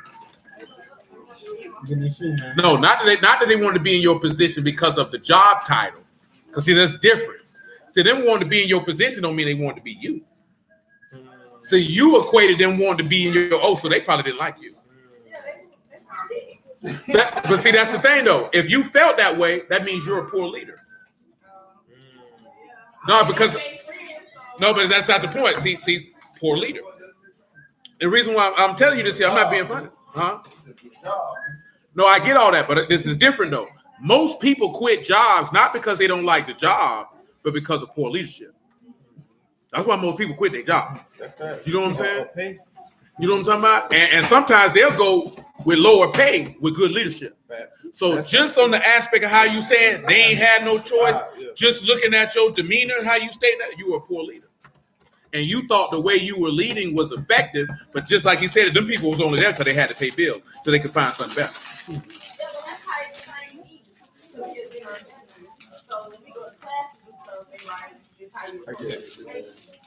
No, I get all that. They trained you to be a poor leader, but there's people who've been trained. I'm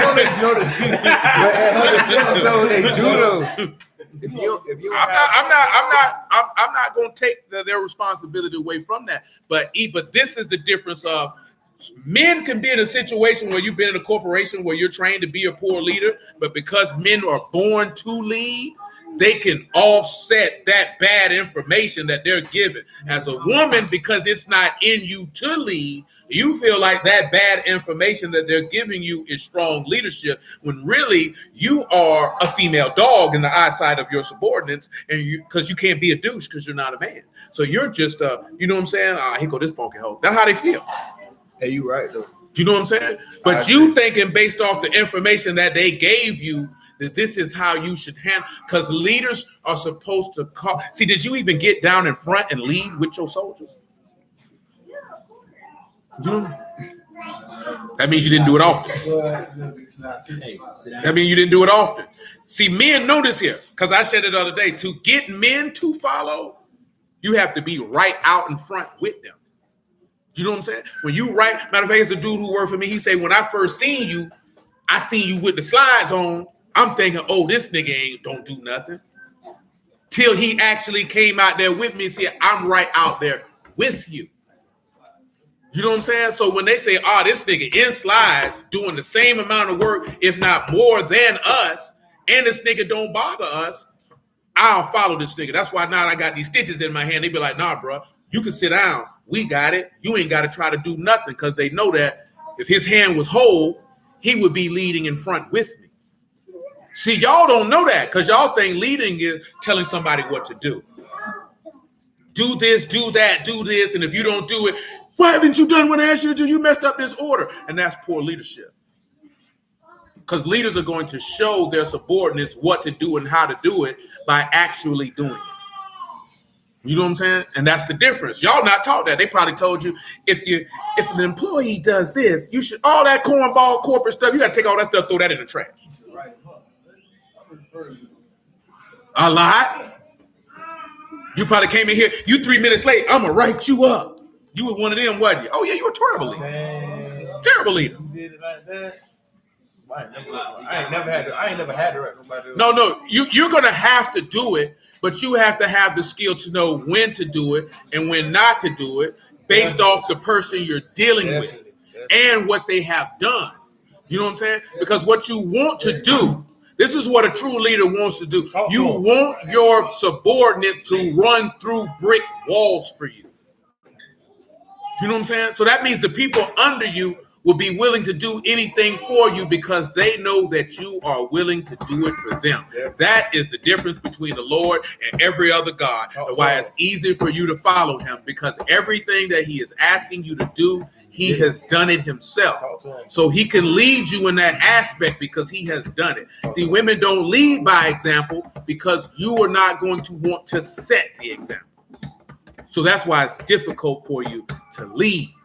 You know what I'm saying? Now, see, I say I can't put that on the company fault because they're going to give you that trash can jump. Because, see, they know they can get that to a woman. They know they can't get that to no man. Ain't no man going for that.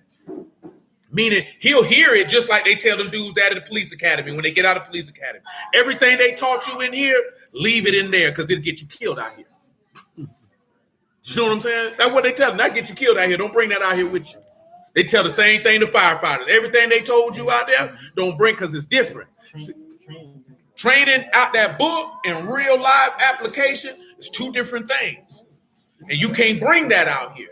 See, you don't know that you're a lady. How would you know that? You thinking, shoot, these men told me this is what I'm supposed to do. This is how I'm supposed to handle people. And then you come in here and what you really supposed to did is play it like how women usually play it if they got a little sense. They try to treat people like they're their mama if they're a little older. With the little boy, they try to sweet him like that when they're, come here, baby. She nasty as all outdoors, but you don't even realize she nasty because she talk to you like your mama them do. All nice and sweet. You know what I'm talking about? All gentle. And you go ahead and do it because you feel like you're doing it for mom do. See, that takes skill. But you were young too, so you was sporty. You know what I'm talking about? I get money. I'm a general manager, nigga. Who? You don't know about me? You better look at my car in the parking lot. Nigga, like I flat this whole time. That's how nigga be feeling. That's how in their mind. You know what I'm saying? Some of y'all done did it. Look at Cali. I definitely thought about flattening a couple of them nigga tires. You know what I'm saying? Let me see what Tavon said. He said, and human services and administrative work is dominated by women. They don't tend to push or pull those under them to do better. They just create more chaos. And he said they're also very touchy-feely, especially the older ones. Oh, were you touchy-feely? Hey, baby. You know you were touching on them niggas. Well, look at that boy back there dropping that burger. Mm-hmm. What about in the freezer? Come out here to the freezer. I need to help you. I need you to help me pull some meat. She put that freezer. Oh, she put her hand like this. She said, no, none of them niggas was that fine. Right? She said they would have been that fine. They could have got some wine. What? It's all right. Everybody knows one manager, she would get knocked down by somebody who worked there. So you mean you ain't date none of your employees? Not one time. They ain't have no money. Right? Oh, you know, I ain't broke. I see they check. You can't see. See, this is the thing, right? You know why you can't shake your head at that? Because we done had that conversation. You shook your head at them niggas to mess with dope boys that was making the same amount of money as them. I see it. But let me tell you something real, man. I'm be honest with you, because I sold dope. I can tell you this here. Most niggas who sell dope ain't making no more money than a nigga working a job. Right. Because y'all simple. Because you simple. Hurry up, look abundant. Because you simple. The reason why I say you simple, because you just see the cash in his hand. This nigga ain't got no money. You know what I'm saying? That's it. He flexing with them couple $1,000s, and you like this here, your little monkey getting warm, girl. He got money. That nigga ain't got no money. You know how you know he ain't got no money? Because he ain't got no work. But you don't know, because see, that's how niggas get. See, you was around here high and mighty. I got money. I got the dope boy. He getting money. You should have went with the nigga at the Whataburger, because he had just as much money as the dope nigga, and he wasn't gonna put your life in danger. But you look down on him because he was the square, because you like the chaos from the dope. Man, it's dangerous. I never know what's going to happen. He might ask me to put a bomb in my vagina. We might have to hide a pistol in my bra. It's fun and excitement. Yeah, I'm telling you.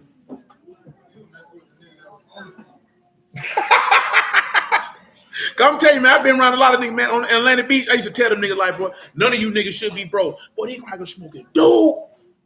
You understand me? We walking down Mayport Road, and nigga, the dope is gone before we even get to the serve. I might start right at Mayport and Plaza Drive. Got a serving nigga down there by Mayport Landing. I done sold all my rocks before I get to the serve.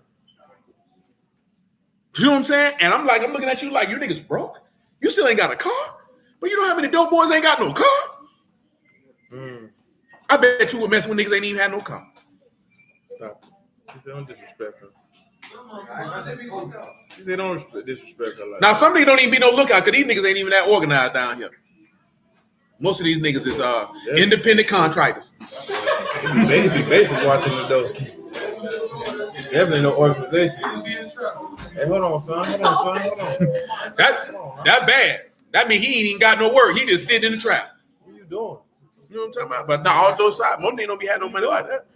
You know why most niggas? You know what? Because most niggas buy stuff to make it look like they got money. What you doing?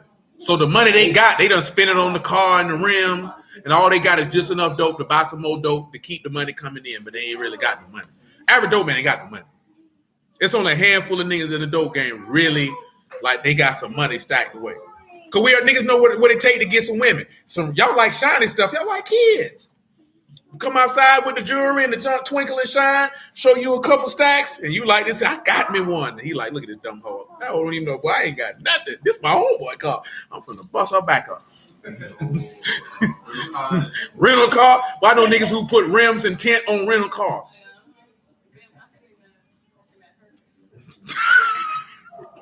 How you put rims on a rental car? With tint. You know what I'm saying? I knew a dude used to rent a Jaguar to sell dope in, put tint in it and all. That ain't this car.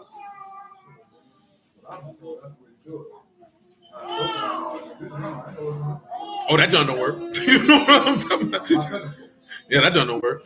Depending on who it is, who stopped you, you going to jail. You know what I'm talking about? Because they going to look at it like this here. You was in it, it's on your perk, you going to jail. Now, if it's in your pocket, they don't care. If it's in a random spot, but yeah, them crackers don't care. Especially if you're dealing with the Fed. Oh, it's yours. Yeah, you going to jail. Psalm 40 and 7. That just all depends because the rental car don't absolve you, especially if you rented the car in your name. You know what I'm saying? But shoot, if you get caught with a brick in your lap, they don't care who the car name in. That's on your person. You know what I'm talking about? Niggas don't put no dope in them speed. These niggas don't. Them niggas be having that junk in a bag in the trunk. And some dirty clothes. Nigga be speeding and smoking and getting high, carrying dope.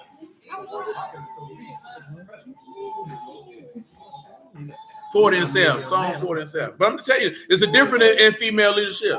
You like this here, man? But see that you see what she said though earlier? She went up to the point I was talking about earlier. She felt like if she made 60,000, the nigga who had to fool with her had to make 120. But now you talking about number one, most young men don't even make that kind of money. So now you talking about a certain type of man and they not gonna pick her. Cause you got an attitude, you too masculine. You coming through the door acting like shoe, nigga. Nigga, I get money. This nigga looking like, and ho, I get money too. What's your point? And I got 4 more hoes over here. Don't give me no attitude or no lip. They just put their lip to my tip. That's it. You know what I'm saying? I'm just telling you that's how men operate because he already looking at, he might find you attractive, but once he see the attitude, nigga like, I'm good. Because y'all feel like we supposed to tame the attitude. You know what I'm saying? A man who respects himself, tame your attitude for what? Take that round there, that broke nigga around the corner, let him tame it. You know what I'm saying? For real though, that's how y'all be feeling. That's why y'all come up with that statement, he ain't man enough to handle me. Shoot. Why I got to be man? Who you is? You a wild bull? Wild boar? A horse that need taming? Did you ever feel like men ought to do that for y'all? Tame your attitude and put up with your folly? Look at Ruth. Ruth said, I ain't gonna have no attitude. She said, my mama got attitude. That's why she rocking me like this. I don't like this.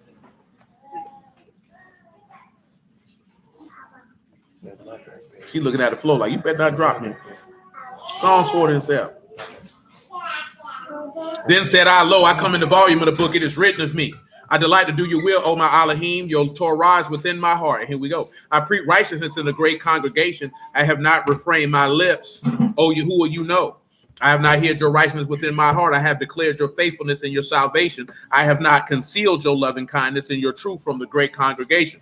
Withhold not your tender mercies from me, O Yahuwah. Let your loving kindness and truth continually preserve me. Well, let's look at when he did that. He actually said that himself. John 17.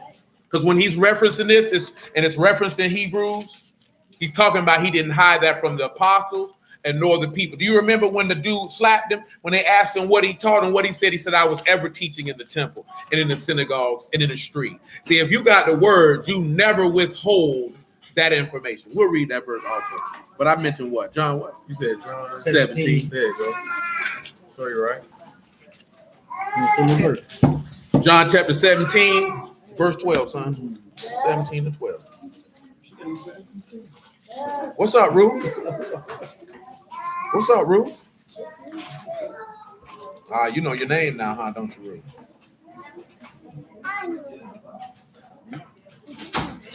What you talking about, bub? Little bug. Little bug. Bug. John 17 and 12, if you would. He said, while I was with them in the world, I kept them in your name. Those that you gave me, I kept. None of them is lost, but the son of perdition, that the scripture might be fulfilled. And now I come to you, that these things I speak in the world, that they might have my joy fulfilled in themselves. I have given them your word, and the world have hated them, because they are not of the world, even as I am not of the world. Drop down to verse 24. And after that, we'll hit this John 18. Abba, I will that they also whom you have given me be with me where I am, that they may behold my esteem which you have given me, for you have loved me from before the foundation of the world. O righteous Abba, the world have not known you, but I have known you, and these have known that you have sent me. And I have declared unto them your name, and will declare it, that the love wherewith you have loved me may be in them and I in them. Because if he's declared his name, that means he's declared his word. Let's get that John 18 for the statement that the Lord made, right here in about verse 19. And then we'll go back to Psalms 111. Mordecai, is that Mordecai or is that Malik? That's Malik? Yeah. How was your week, son? Why not? Huh? You don't know. You didn't have a good week? Why you don't have good weeks? You don't enjoy yourself? You don't read? You don't learn? You don't play? Do you play? Oh, so that's why it wasn't a good week? John 18 and 19. The high priest then asked Yahushua of his disciples and of his doctrine. Yahushua answered them, I spake openly to the world. I ever taught in the synagogue and in the temple, whither the Yahudim always resort, and in secret have I said nothing. If you have the words, you should not be holding it back. It should go forth. Let's return back to Psalms 111. That was when we just talking about that he will praise Yahuwah with the whole heart and the assembly of the upright and in the congregation. And we also noticed that with Peter and the other apostles when they got locked up, because what did it say they were out there doing? They were preaching the resurrection of the dead through Yahushua HaMashiach. So they were expressing that in the midst of the great congregation. They were not putting a stumbling block before the blind, nor cursing the deaf. So I put your leg down and fix your clothes, baby. You got your business in the street. 111, son.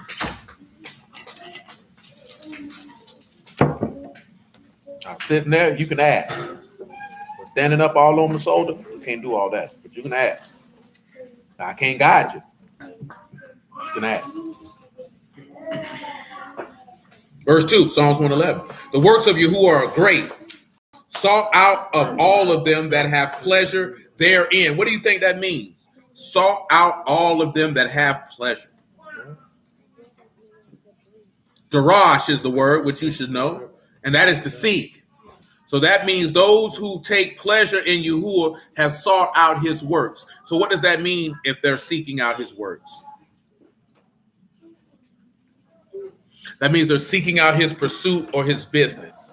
And what does that mean? Seek and you shall find. Ask, meaning you're seeking through the text or you're searching the scriptures.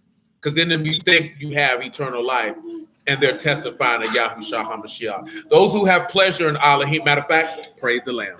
What is that? Acts 19. Lil Ruth. Hey, LaRue. Oh, it's Acts 17. My apologies. 17 and 10.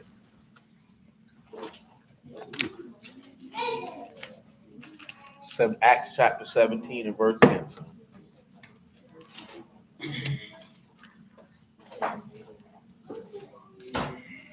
And the brethren immediately sent away Paul and Silas by night unto Berea, who coming thither went into the synagogue of the Yahudim. These were more noble than those in Thessalonica, and that they received the word with readiness of mind and searched the scriptures daily whether those things were so. See, these are the things, right? Because this is referring to Paul preaching to them about Yahushua HaMashiach, and some people doubted it when he spoke of them of the resurrection of the dead. See, come over here to verse 1. I'll show you what I mean in the same chapter, so you can get a better context of it. Let me ask you this here. Monica, how old were you when they put you in that leadership position?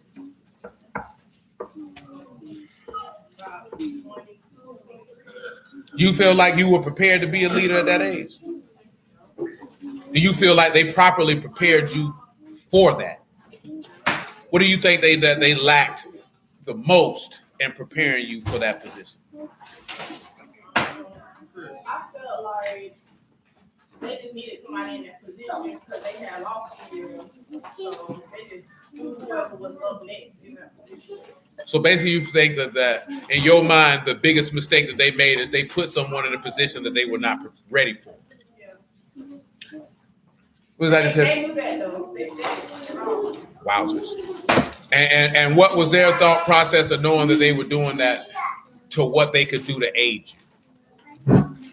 So when they said, okay, we know you're not ready for this, did they come up with a plan to aid you? So what did they basically tell you? That's horrible. We went from corporate to franchise. That's why they didn't care. So they weren't. If you were still corporate, they would have took the time. Yeah, they'd have took the time. That makes sense because the franchise, he got to pay out of pocket to train you, and he ain't gonna pay for that. You know what I'm saying? Corporate, they ain't got no choice. They got to take you through that ring. So you know what I'm saying? That's horrible. See, I asked that because like I said, for most of you young men, how old were you the first time you found yourself in a leadership position, irregardless of what the position was?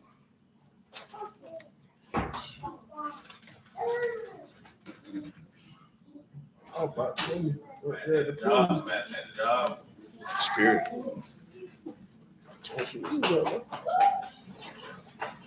Yeah. So 21. 21. Sean say 21. What you say, Stan? Shoot, boy, if you was a DJ on your own, independent, boy, you was in a leadership position. You had to guide yourself. yeah, he had big brothers. That nigga don't play with me, nigga. Who? Big brothers. Ooh, look how you looking at him.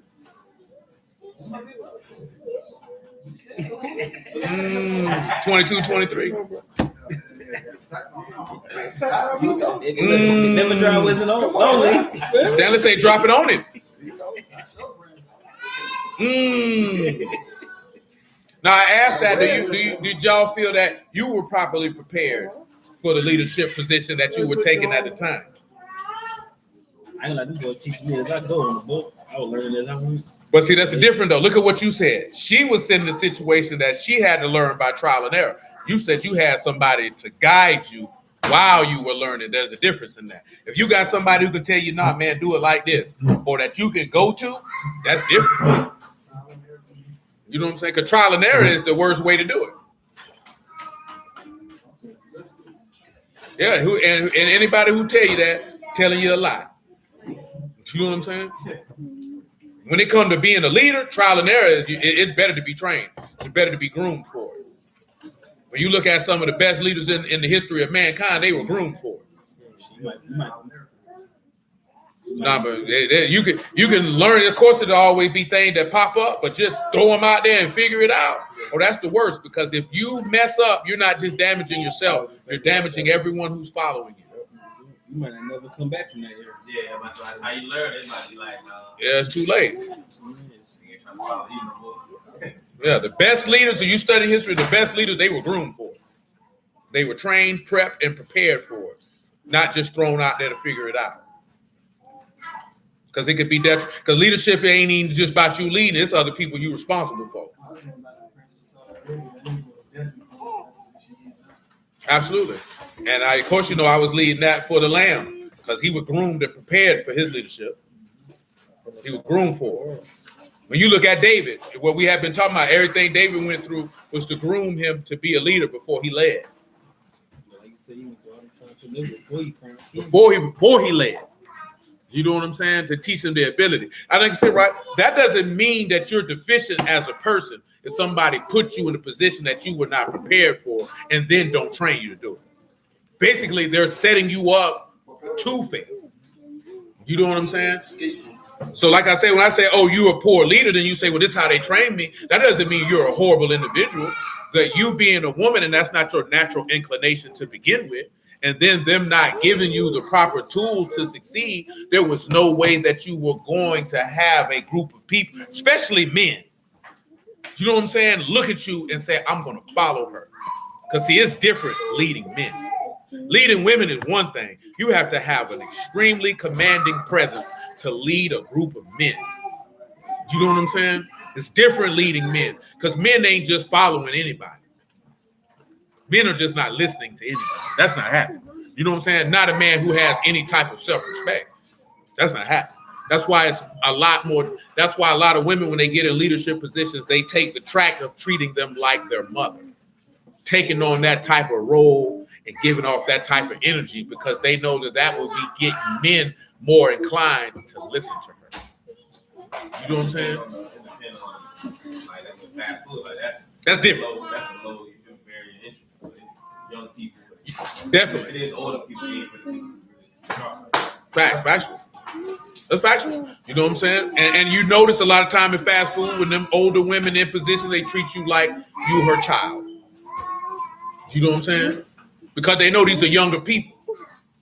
So they ain't finna come in there and be overbearing and domineering, but these your peers. So in your mind, you looking at, I've exceeded you. So you don't have the same level of respect for them as you normally would. Because before you were in that position, you didn't look at them like that. But then you didn't really click in your brain that they didn't put you in the position because you were the best qualified. They put you in the position because they didn't have anybody else. So that way, if it failed, shoot, that stupid nigga didn't know what you were doing. You didn't really see that they played you and used you as a pawn and a tool just to get them through a stopgap measure till they could find somebody better. Because that's what them crackers do. If they got somebody and they ain't got nobody they feel like can actually do it, then we'll just get somebody and put them there. If they succeed, great. If they fail, we can blame them because we were already looking actively for somebody to replace them. Especially, and they told you that when they told you, oh, we know you don't know what you're doing. So they let you know you were what they call in professional wrestling a transitional champion. We got this person who got the belt. We want to take it off of him. And we got this person who we want to have it. But we don't want this person to take it off this one here immediately. So we're going to bring in another dude who's going to take it off the first one. He's going to hold it for a period until we can get the belt on the person who we want to have it. That's how corporate people operate. They just use people as chess pieces. Discard you and get somebody else. And the junk ain't cool, just to be honest. You know what I'm saying? It's not cool at all because it can mess with people's mental state because now you're looking at yourself like maybe I'm a failure, maybe I'm this, when they just didn't set you up to be successful.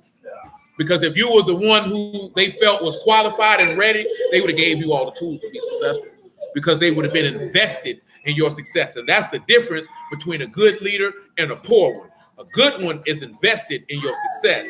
A poor one is invested in the result. You know what I'm saying? See, the result is not as important as the people know in their mind that they can successfully get to the result. Because see, you can get to the result, but your subordinates not be successful. But you think because the result was achieved that it was a success. But it wasn't. But if you're invested on this person succeeding and doing their job at the most optimum level possible, they will do anything that you ask them to do. That's why you can see some managers ask somebody to work extra hours and they tell them no, and another one asks them, oh, I got you, no problem. You know what I'm saying? And people look at him like, why they do that for them and not for him? Because they know this one is invested in me being successful. So I know if they came and asked me to do that, that means they really needed me to do that. So since they took the time to make sure I could excel, I'll help them out. Versus this nigga who I'm just here and you just pay me, nigga, I'm going home. You know what I'm saying? That's the difference. And that's what made the lamb different from everyone. Because he's invested that you succeed. That's why the text tells you certain stuff when it comes to those who are apostles or pastors or things of that nature. Because they're supposed to be invested in the success. Now, see, the difference of being invested in the success of somebody is that you're going to have to do one thing that most people don't like. And that's be brutally honest. But then in the midst of being brutally honest, telling them what they can do to improve. And then not only telling them what they can do to improve, but showing them how they can improve. Most people talk trash about them red pill dudes. Some of them ain't all trash, but most of them talk about what can you do to be better. See, when you read that text and that text flash in your face that you a sinner, you seeing that you need to improve. What we get focused on is I'm a sinner versus the information he giving you to improve. Because see, improvement is the most difficult task that anybody can take. And you know why it's difficult? Because you would have to acknowledge the fact that you're not good enough and that you need to be better. And we like to believe that I'm good enough in my current state, even though my outcome shows that I'm not producing at the level that I'm capable of producing. If you max out all your potential, then, hey, man, that's just your ceiling. You at where you at. See, you know sports, you know that. They'll say, okay, this quarterback has X amount of ceiling. So that means we expect him to play at this particular level. We don't expect him to be any better than this. Matter of fact, they keep posting this meme by Giannis where he said the coach told him, if you keep doing this, that, there, and the third, you'll be Nicholas Batum. And he said that Giannis responded and said, if I beat Nicholas Batum, I'm going back to Greece. You know what I'm saying? Now, Nicholas Batum is a role player. But he had it in his mind, that coach had it in his mind that your ceiling is here. But this person believed that my ceiling is here. But see, that means he was willing to understand that I can get better and I'm willing to do the work to exceed where you think that I can be because I know that my ceiling is here. Most of us know our ceilings may be here or here, but you only want to do the work to get to right here and feel like that you've met your ceiling. You know you're not giving full effort. You know you're not doing, you know you're not worth capable of the potential that you possess. There's nothing life worse than wasted talent and potential because that means you're not applying yourself. I just told Lil Muffin the other day, ain't no laziness in this house because laziness is emblematic of one thing, and that is lack of effort. I don't care if you fail, if you expended the effort. I don't care about that. We can see what you did wrong. We can correct that. I don't care about that, no failing. Now, that's not an issue. But not putting forth the effort is unacceptable. Do you know what I'm saying? That is unacceptable. I will not accept that. I will not allow it. It will not flow or function in my home. That is unacceptable. That's for anyone, myself included. You have to give the effort. If you gave the effort and whatever the output was from your maximum effort, we can live with that. But then we'd have to look in the mirror. Are you really giving the effort? When it comes down to the word and the things that this man say that we need to do in whatever avenue and area that it is, are you genuinely giving maximum effort? Because guess what? People can tell when you're giving maximum effort and when you're not. And the thing that pisses people off is when you saying you giving maximum effort and they know that you're not. Because now you're insulting their intelligence.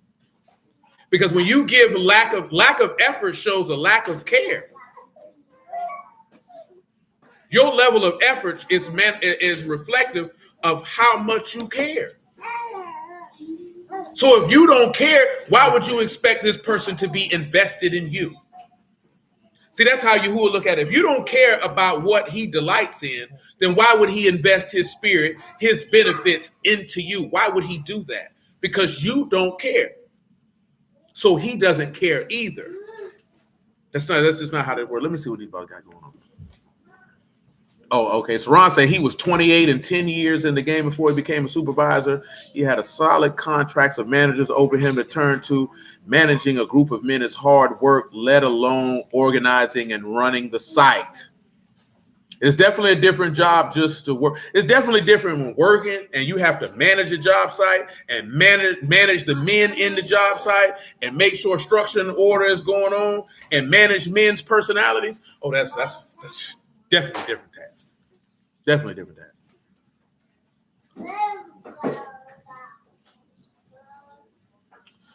He said he got an older man take. Well, that's different with men because the number one way to get men to follow you is to give them one thing above all, and that is respect. See, men are creatures of respect. You give a man respect, and you good from there. You know what I'm saying? You don't give a man respect, and you're gonna have problems. Come on back to Psalms 111.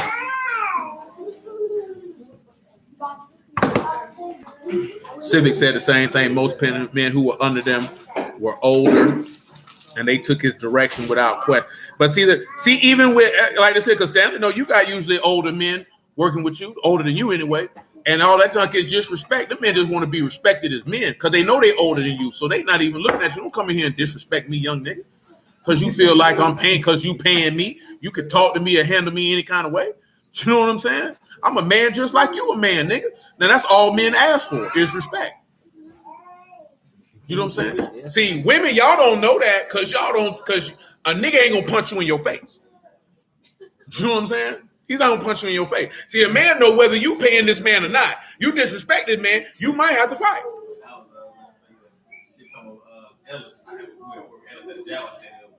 She snapped her. You what happened? Oh, that's gonna set him in his spot. Yeah. You know how old I am? I'm 50. Yeah. You're a young girl. You know, I didn't give. That's a nigga, bro. Hey, that's all men ask is for respect. He tried to go and talk to him, and she tried to like block him off. What you doing? What you doing today? Went on from there. But I'm telling you something, man. I'm talking about every avenue of life. I'm telling you, well, you can get a lot more out of a man just by giving him the proper respect. Men are creatures of respect and honor. They value that more than you value that. Y'all don't value respect and honor. Y'all value emotional love and care. Men value honor and respect. You know what I'm saying? And you're going to get a lot more out of man by giving him his respect and his honor than you'll get from giving him anything else. You know what I'm saying? And that's not taught no more. Y'all don't know that. Because guess what? We see it in the word. What Yahuwah asked for? Respect, reverence, honor, respect, reverence, honor, respect, reverence, honor, respect. That's why he turned around and tell the wife, reverence, honor, and respect your husband as you would reverence, honor, and respect me. He tell the man, love your wife, because what do you want as the woman being Yasharal? You want the love that Yahuwah has to extend. See, that's the difference, why he gives you those different scenarios. The woman wants love. The man wants respect. You know what I'm saying? So that's what you got to give. You can't give the woman what you're going to give a man. She's not a man. That's just like Elohim ain't going to give you what he give to his son. You're not his son. He's going to give you what a human needs. You don't need what he gonna give you. What the Malakim don't need what you need.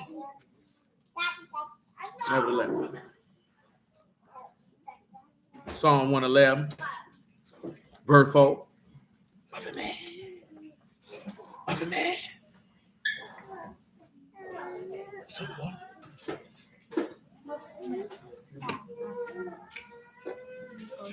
What's up, boy? You good? You good? He that made his wonderful works to be remembered. Yahuwah is gracious and full of compassion. What is him making his wonderful works being known? What is that representative of? Him sending his apostles out to preach that gospel. He hath given meat unto them that fear him. He will ever be mindful of his covenant. What does that mean that he's given meat unto them that fear him? He said that word. He ain't giving the milk. He ain't giving the milk. Strong meat. Now, I'm going to tell you, this is a different word. This is Teret, Tet, Rosh, and Pay. You can go ahead. Tet, Rosh, and Pay. It's prey, it's food, it's leaf, i.e. a fragment, fresh leaf, prey, food. Tet, Rosh, and Pay. Hey, boy, hey, boy, hey. Boy. Tet, Rosh, and hate. Tech, Rosh, and Pay. And pay. Okay. Talk to me. Big boy. Yeah, I see that. I say the command of the highest is generosity. The generosity of the highest is in that way.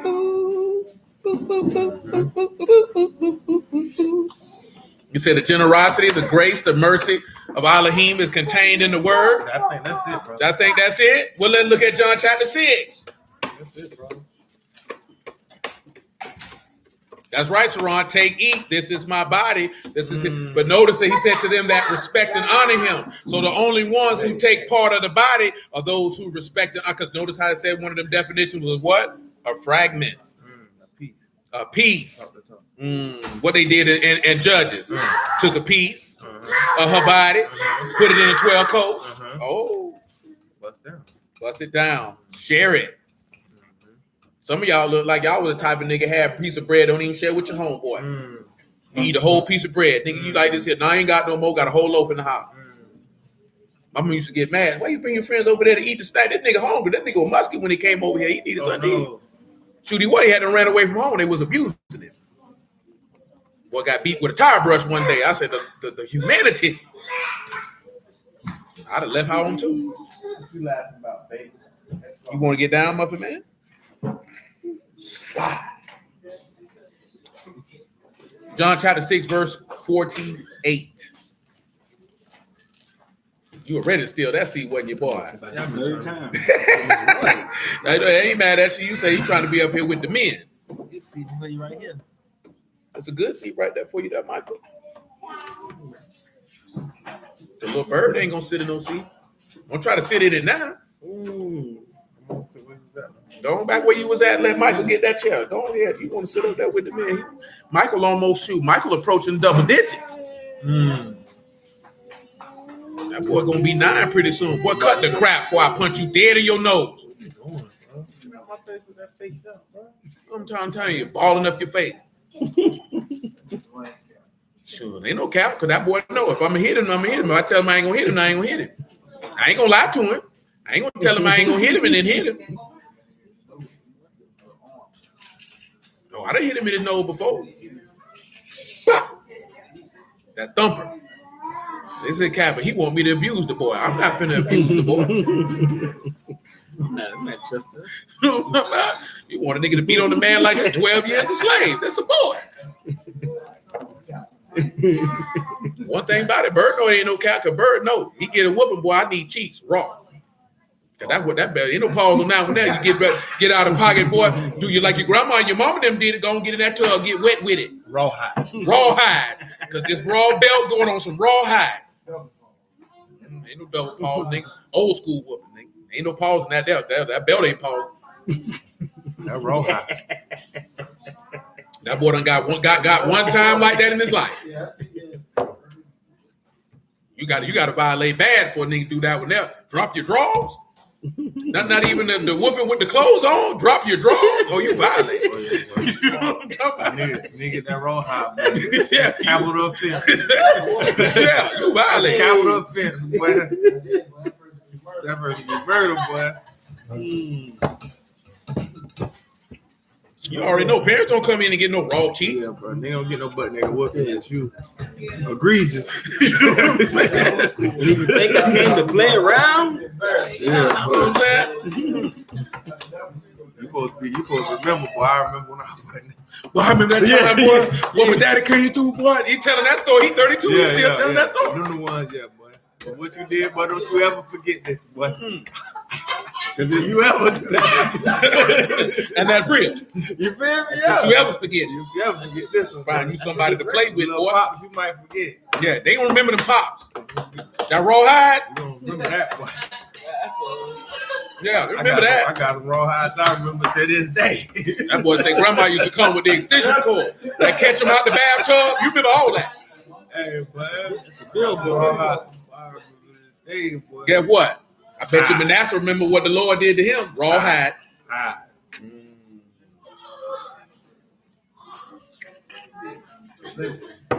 Different. 6:48, John. Uh-huh. I am that bread of life. Your fathers did eat manna in the wilderness and are dead. This is the bread which come down from Shamahim, that a man may eat thereof and not die. I am the living bread which come down from Shamahim. If any man eat of this bread, he shall live forever. And the bread which I will give is my flesh, which I give for the life of the world. The Yahudim therefore strove among themselves, saying, how can this man give us his flesh to eat? Then Yahushua said unto them, truly, truly, I say unto you, except you eat the flesh of the Son of Man and drink his blood, you have no life in you. Whoso eat my flesh and drink my blood have eternal life, and I will raise him up at the last day. My flesh is meat indeed, my blood is drink indeed. He that eat my flesh and drink my blood dwell in me, and I in him.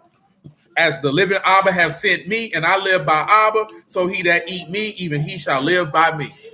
This is that true bread which come down from Shamahim, not as your fathers did eat manna and are dead, so he that eat of this bread shall live forever. These things said he in the synagogue as he taught in Capernaum. See, this is the thing we had to realize. He was in the spot teaching this here.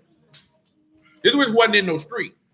Now, this I referenced this passage last night. Now, remember, he said he give meat unto those that what? Fear him. Let's see what these people did. Many, therefore, his disciples, when they heard this, said, this is a hard saying. Who can hear it? Them boys was ready to slide right in. Man, you better get out my ear with that. When Yahushua knew in himself that his disciples murmured, added, he said, do this offend you? What and if you shall see the Son of Man ascend up where he was before? It is the Ruach that quickens. The flesh profit nothing. The words that I speak unto you, they are Ruach and they are life. But there are some of you that believe not. For Yahushua knew from the beginning who they were that believed not and who should betray him. And he said, therefore said I unto you that no man can come unto me except it were given unto him by my Abba. From that time, many of his disciples went back and walked no more with it. That's why they weren't able to get the meat. They weren't able to get the fragment. They weren't able to get the prey or the food. Then the Yahushua said unto the 12, will you also go away? Remember I told you that last night? He said, he didn't sit back and say, where you going? He said, y'all gonna slide too? Then Simon Peter answered and said unto him, Lord, to whom shall we go? You have the words of eternal life. Boy, you got that word, boy. All right, they murmured in the wilderness too, running their mouth. Ain't that right, little Joe?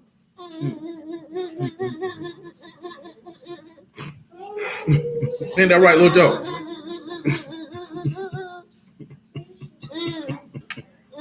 So him being mindful of that covenant, remember he said, this is my body and this is the blood of the new covenant. Everyone who was eating that fragment of flesh, he is mindful of his covenant. Let's look and see. 1 Corinthians 11. No, Joe. Joe, you don't even know how to read. You get mad at me because you don't know how to read. But you don't.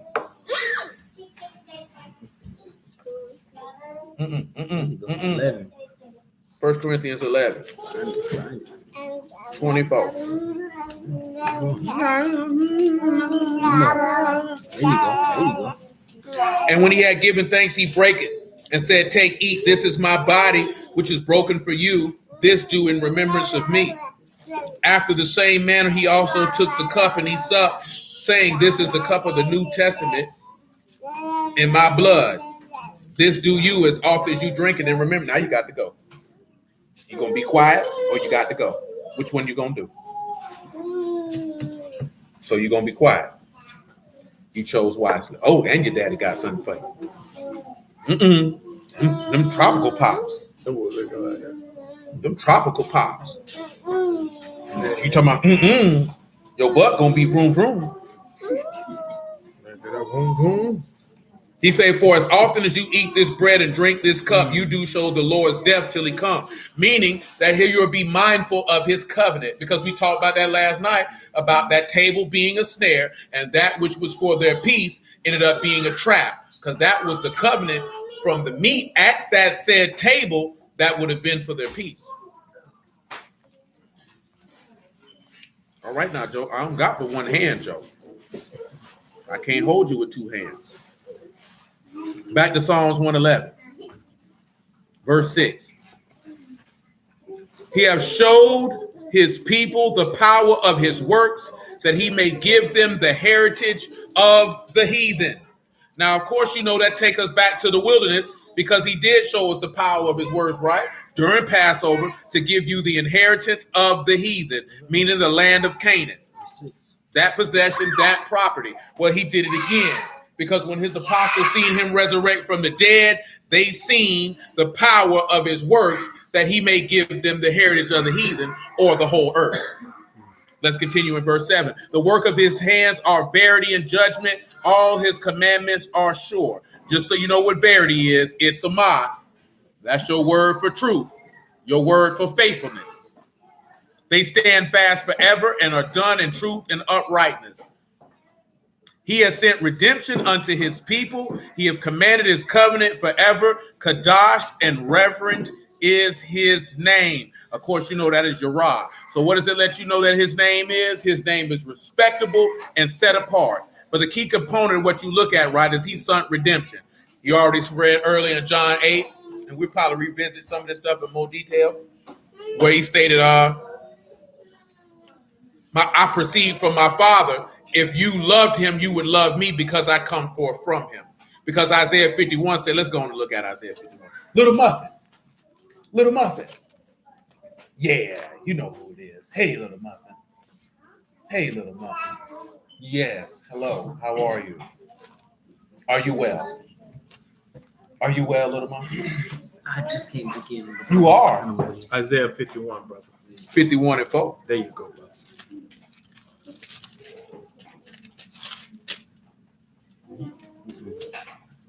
Hey. Let the baby eat in peace. Y'all all in the face. Y'all like people in y'all face when y'all trying to eat a cookie? Look cookie.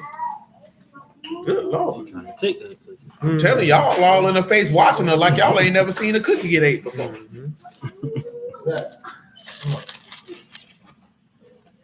Hearken unto me. This is Isaiah 51 and 4. Hearken unto me, O my people. Give ear unto me, O my nation. For a law shall proceed from me, and I will make my judgment to rest for a light of the people. Notice that he said that's going to proceed from him, which is Mashiach. So remember, he has sent forth redemption. Let me get that word for redemption. Well, you're going to get a pop, muffin, man. Pop, goes your nine. And you don't want that to happen to you, bro. You don't want that to happen to you. You don't want to be no OJs. Now, this one here is Paduth. Do y'all remember what Paduth is? Matthew 20. What did Yahushua say he came to give his life for? A ransom for many. That's a ransom for many. That's what Paduth is. Amen. Pay, dalit, and tau. Look at it. A word of sacrifice secures a covenant. Okay. Uh-oh. That's a ransom. There you go. So look what they say when you see he sent a ransom unto his people. Somebody had to pay the price. That's why he was telling them, I proceed from my Abba. If you love him, you love me, because I'm the one to buy you back. Which word that is? Redemption. So because he's the ransom for the people, that's why the name of Yahushua is respected and set apart, because we read it earlier in Acts 4, that no other name under heaven that men can call upon that they must be saved. And at the name of Yahushua, every knee will bow and every tongue will. That means that man named respected and set apart. The whole book true. Abigail. Hello, Abigail. Amen. Verse 5, my righteousness is near. My salvation is gone forth. My arms shall judge the people. The isles shall wait upon me. On my arm shall they trust. They're going to trust in Mashiach. But little Muffin knows what we're about to do. I want you to look out that window. If you could, take your little gander out the window. Lift up your eyes to heavens and look upon the earth beneath. For the heavens shall vanish away like smoke, and the earth shall wax old like a garment, and they that dwell therein shall die in like manner. But my salvation shall be forever. My righteousness shall not be abolished. We just read that in Psalms 111. That his word endures forever. Peter told you about that you need to be born of incorruptible seed instead of corruptible seed, because the word of Elohim abide forever. We just talking about that. I'm up from that earlier. That's what you should tell the children. You should tell the children straight up and down what death is. Just what the text say. When somebody died in the text, what it said? They went to sleep with their fathers.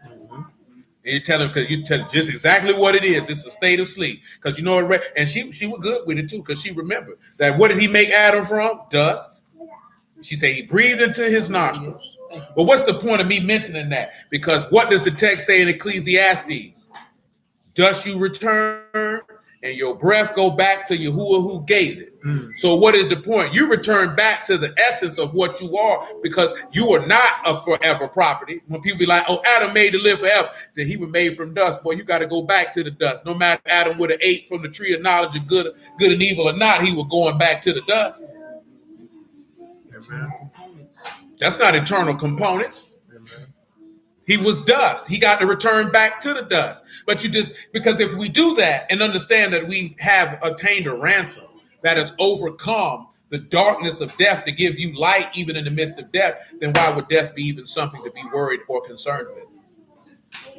You would look at it exactly as how the text stated. You went to sleep with your fathers, and you will rest in your lot until the time appointed, to where light shines throughout the whole earth and darkness is extinguished. So therefore, you can rest upon. Matter of fact, what he told them dudes in Revelation, he said, get you some white robes and rest for a little season. You know what I'm saying? Y'all know what it is when y'all take a good rest. You don't know what's going on. Y'all see, sometimes you be sleep, you be jumping around, looking around. See, that ain't no good sleep.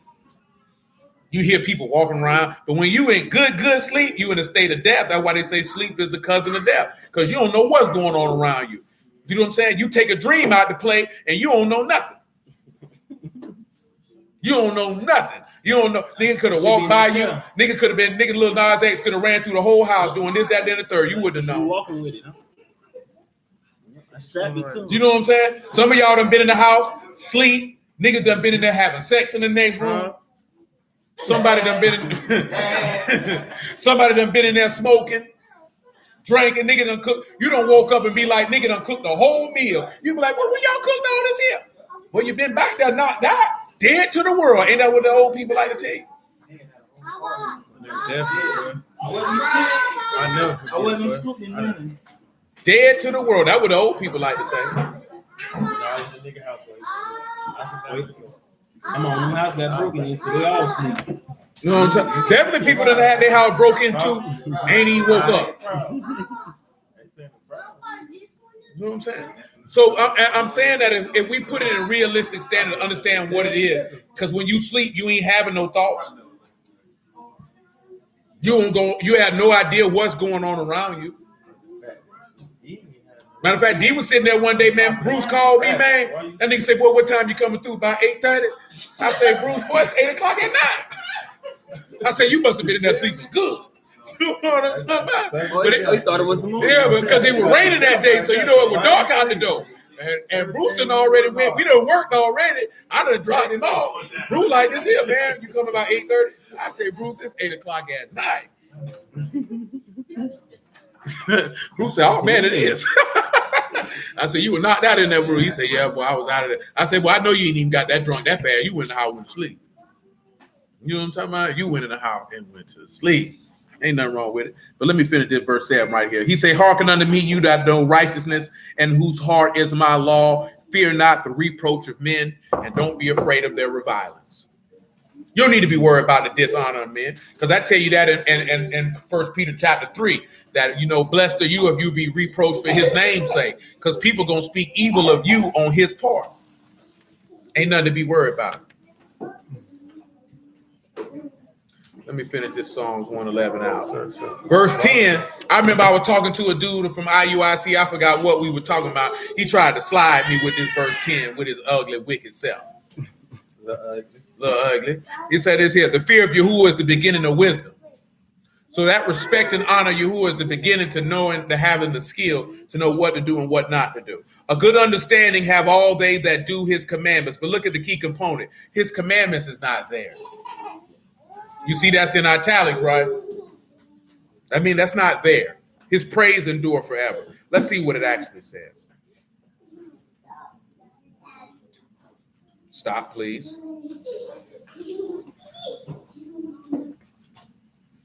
When you look at that do, all you have there is asa, and that is simply those that do his work. That's what it say. It don't say all they that do his commandments. That is not there. That's a lot of stuff that people like to use, that his commandments is not there. A good understanding have all those that do his work. And what is the work of Elohim? Believe on him whom he has sent.